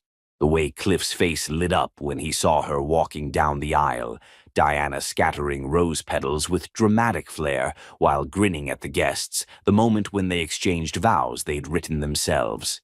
"I promise to choose you every day," Cliff said, his voice steady despite the tears in his eyes.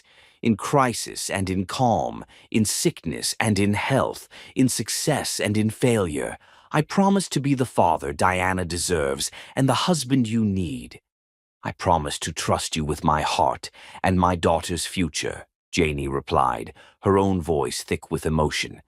"I promise to be your partner in everything, in business, in love, in the adventure of raising our children. I promise that we'll face whatever comes together, as a team, as a family." When the judge pronounced them husband and wife, the kiss that sealed their marriage felt like coming home. The reception was held in the garden's conservatory, surrounded by tropical plants and the warm glow of string lights. Janie danced with her new husband while Diana spun in circles nearby, her pink dress twirling around her like flower petals. "Any regrets?" Cliff murmured in her ear as they swayed to the music. "Only that we didn't do this sooner," Janie replied, then pulled back to look at him seriously. "Are you sure about all of this? The new company, the smaller scale, the different life we're building?" "I've never been more sure of anything," Cliff said, spinning her gracefully under his arm. "This is what success actually looks like, not board meetings and stock prices, but dancing with my wife while our daughter makes friends with the wedding cake." Janie looked over to see Diana indeed engaged in what appeared to be a serious conversation with the elaborate 3-tier cake, and she laughed with pure joy. "Mrs. McBride," Cliff said, and the name sent a thrill through her every time. "Yes, Mr. McBride. I love you. I love you too." As the evening wound down and guests began to leave, Diana found them on the dance floor where they'd been swaying together long after the music had stopped. "Are we going to live happily ever after now?" she asked, tugging on Cliff's jacket. "We already are, Princess," Cliff said, pulling both his wife and daughter into his arms. "We already are." And standing there in the conservatory surrounded by flowers and fairy lights, with Diana giggling between them and the taste of wedding cake still sweet on her lips, Janie knew it was true. They had built something beautiful from the ashes of their separate, broken lives.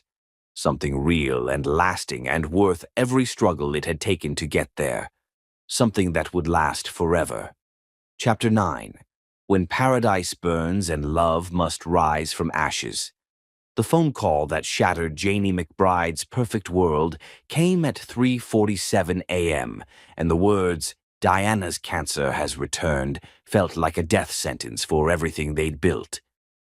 18 months after their fairy tale wedding, Janie McBride woke to the sound of her phone ringing with the particular urgency that every parent of a cancer survivor learned to dread.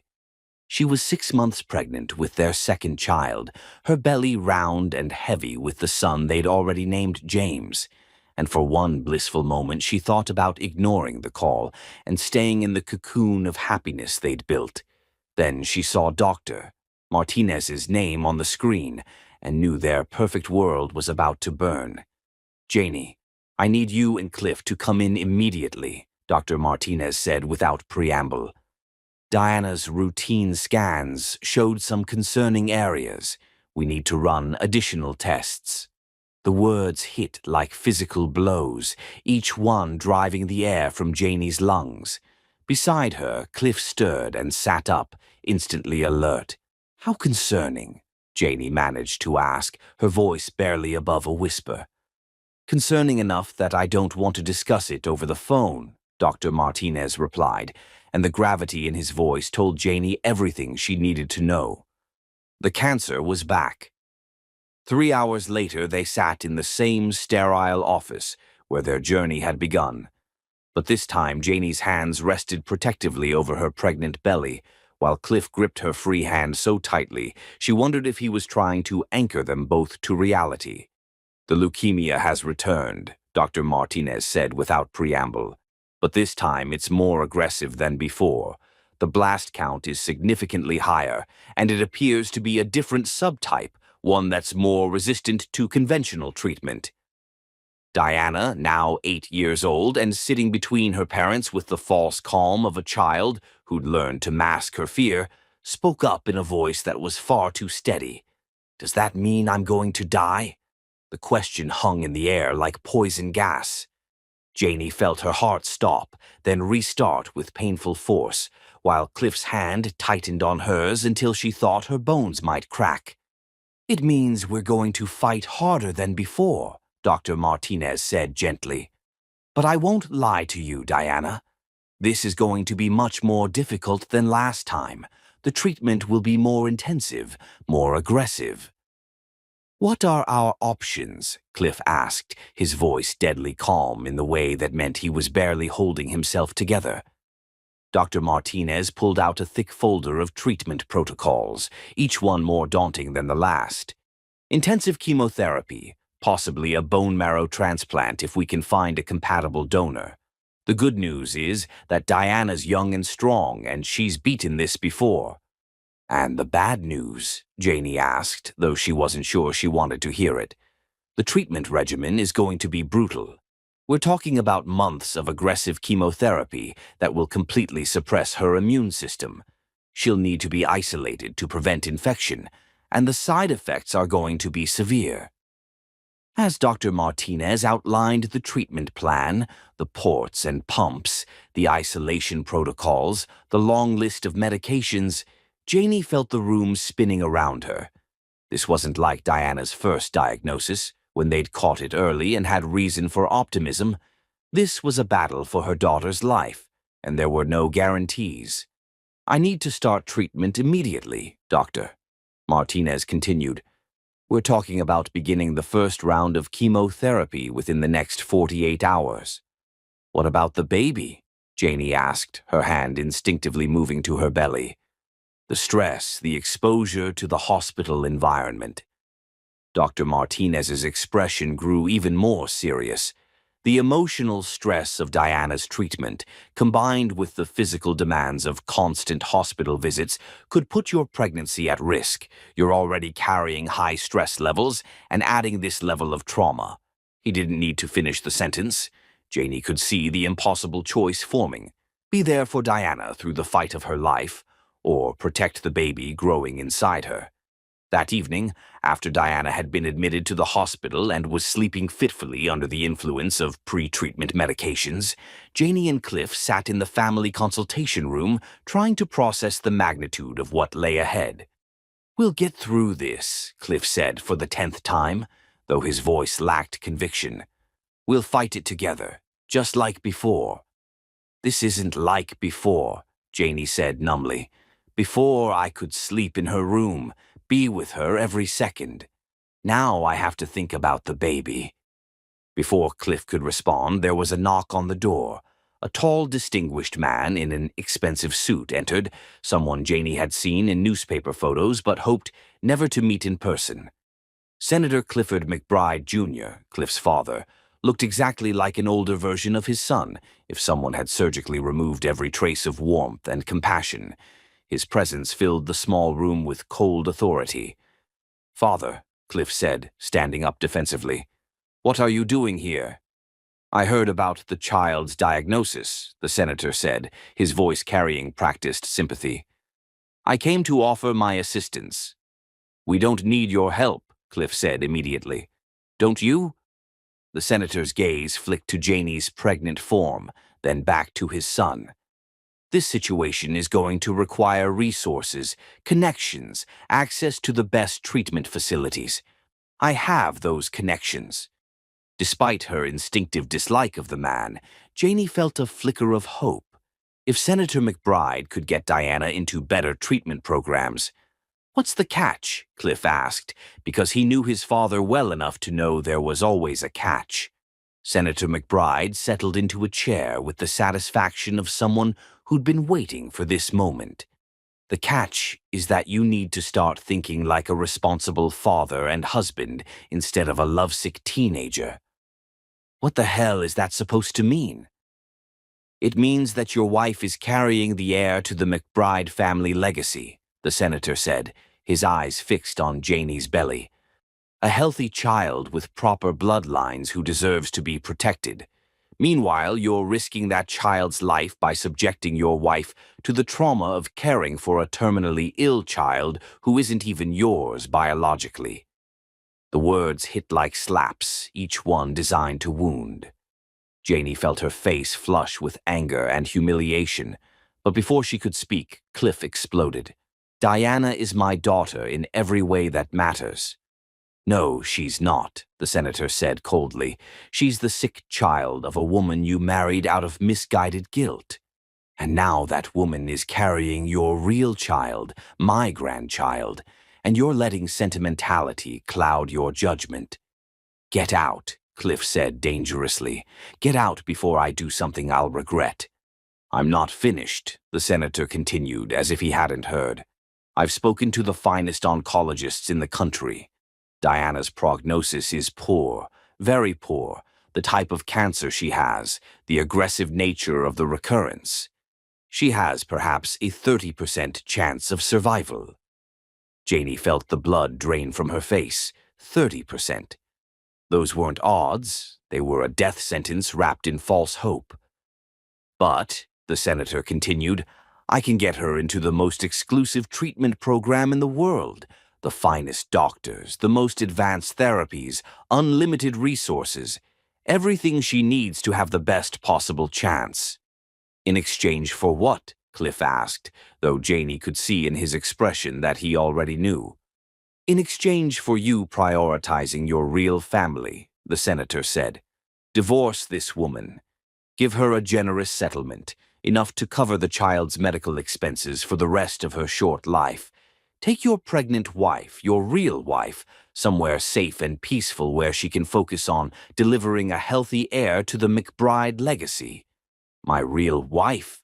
Cliff's voice was deadly quiet. "A woman of appropriate background and breeding who can give you legitimate children. Someone who understands the responsibilities that come with the McBride name." The senator's gaze flicked dismissively to Janie. "Not some nurse who trapped you with her sick daughter and is now using another pregnancy to maintain her grip on the family fortune." Janie gasped as if she'd been physically struck.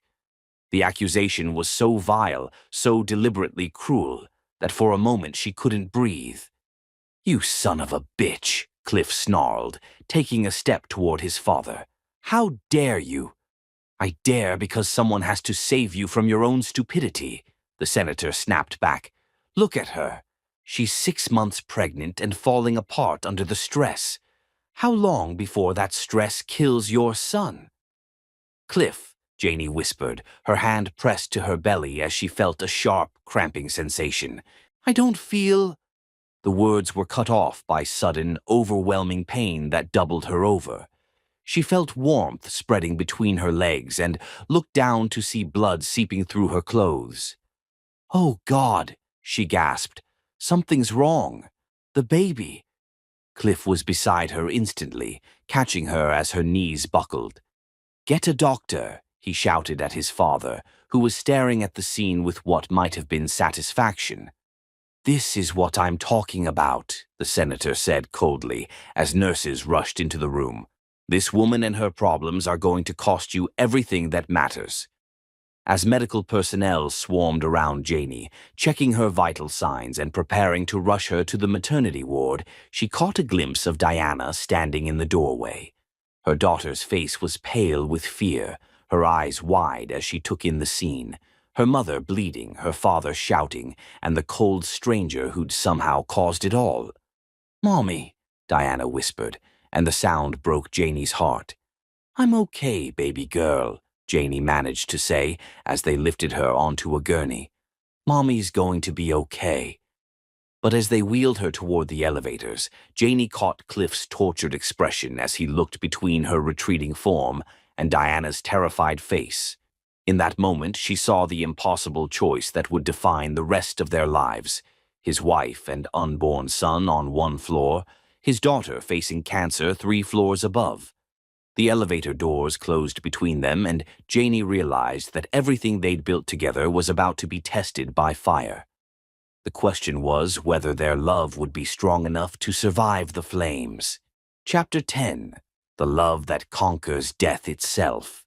In the NICU, where his premature son fought for every breath, while his daughter lay dying in the children's ward 3 floors above, Cliff McBride finally understood what his father never could. That love isn't about blood or status.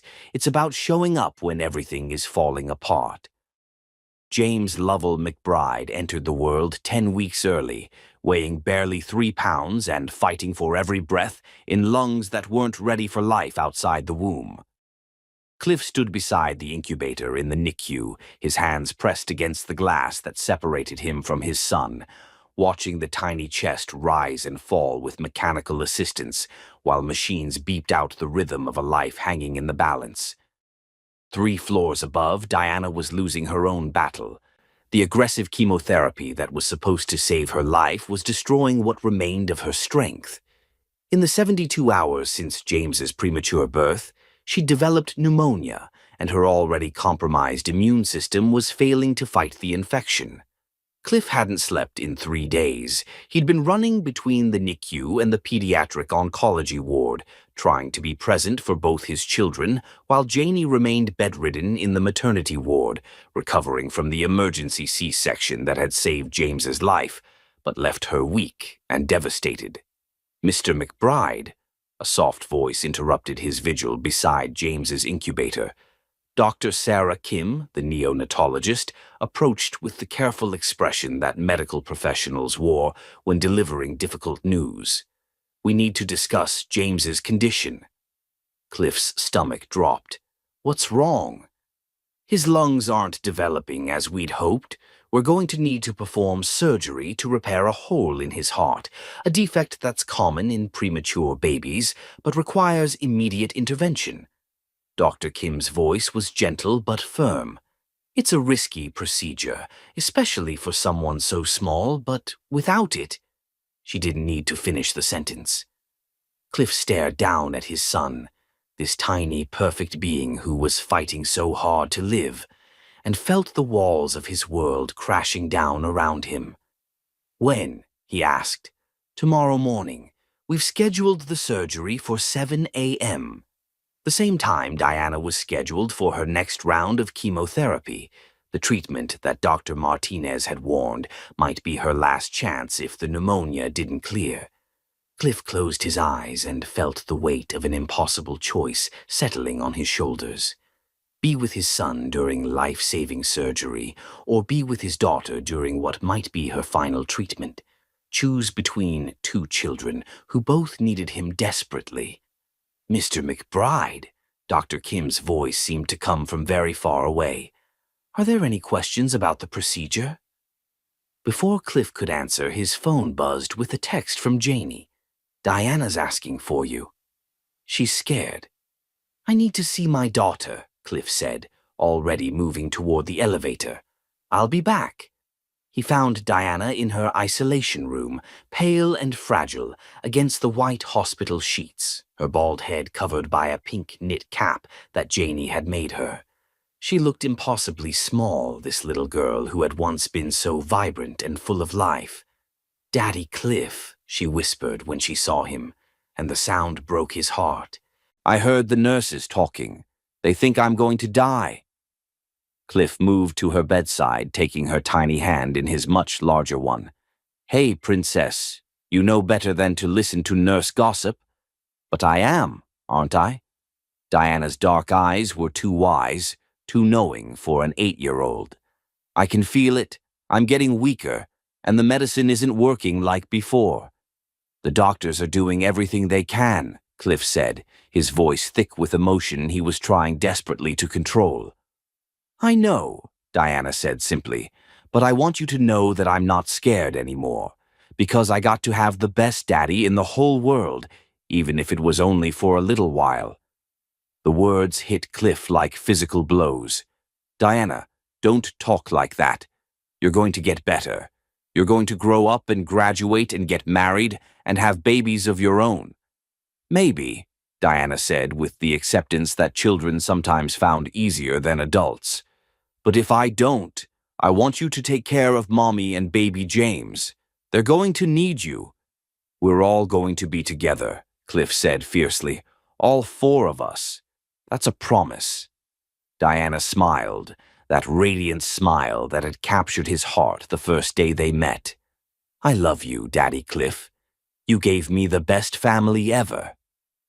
Cliff was still holding Diana's hand when his father appeared in the doorway, flanked by 2 men in expensive suits who looked like lawyers. Senator McBride's expression was coldly satisfied, as if everything was proceeding according to plan. "Time's up, Clifford," the senator said without preamble. "I've filed emergency custody papers for the baby. My grandson belongs with family who can properly care for him, not in this chaos you've created." "What?" Cliff shot to his feet, fury blazing through him. "You can't do that." "I can, and I have," the senator said calmly. "A premature infant with serious medical needs requires stability. His mother is hospitalized and emotionally compromised. His father is dividing his attention between 2 dying children." "James is not dying," Cliff snarled. "Isn't he? I've spoken to his doctors. The surgery tomorrow has a 60% success rate at best, and even if he survives, he'll require months of intensive care." The senator's voice was cold, calculating. "Meanwhile, you're pouring millions into treating a child who has no hope of recovery, bankrupting yourself in the process." "Diana is going to recover." "No, she's not," the senator said brutally. "I've consulted with the finest oncologists in the country. They all agree the girl is dying. Her latest scans show the cancer has spread to her brain. She has days, perhaps a week at most." The words hit Cliff like bullets, each one finding its mark. He looked down at Diana, who was listening to the conversation with the calm acceptance of someone who'd already made peace with her fate. "That's not true," Cliff whispered. "It is true," the senator continued relentlessly. "And while you've been playing the devoted father to a doomed child, your real family has been falling apart. Your wife is having a nervous breakdown. Your son is fighting for his life. Your business empire is crumbling because you've liquidated assets to pay for experimental treatments that won't work." It was true, all of it. In the past 3 days, Cliff had sold everything he could, stocks, properties, art collections, to fund the treatments for both children. His financial advisors had been calling non-stop, warning him that he was on the verge of bankruptcy. "Last chance, son," the senator said, his voice carrying the tone of final ultimatum. "Sign these papers giving me emergency custody of James. Let me take him to a proper medical facility where he can receive the care he needs. Walk away from this futile crusade to save a child who was never really yours, and focus on the family that actually matters. And if I refuse, then you'll lose everything. Your son will die because you're too stubborn to accept help. Your wife will never forgive you for choosing a dying child over her baby." The room fell silent except for the beeping of Diana's monitors and the distant sounds of the hospital. Cliff looked down at Diana, who was watching him with eyes full of love and understanding. "It's okay, Daddy Cliff," she whispered. "You have to save baby James. I understand." The generosity of it, the selfless love in her voice, shattered something inside Cliff's chest. This little girl, who was facing death with more courage than most adults could muster, was willing to give up the one person who made her feel safe so that her baby brother could live. "No," Cliff said quietly. "No?" The senator's eyebrows rose in surprise. "No," Cliff repeated, his voice growing stronger. "I won't sign your papers. I won't abandon Diana, and I won't let you turn my son into a weapon against my family."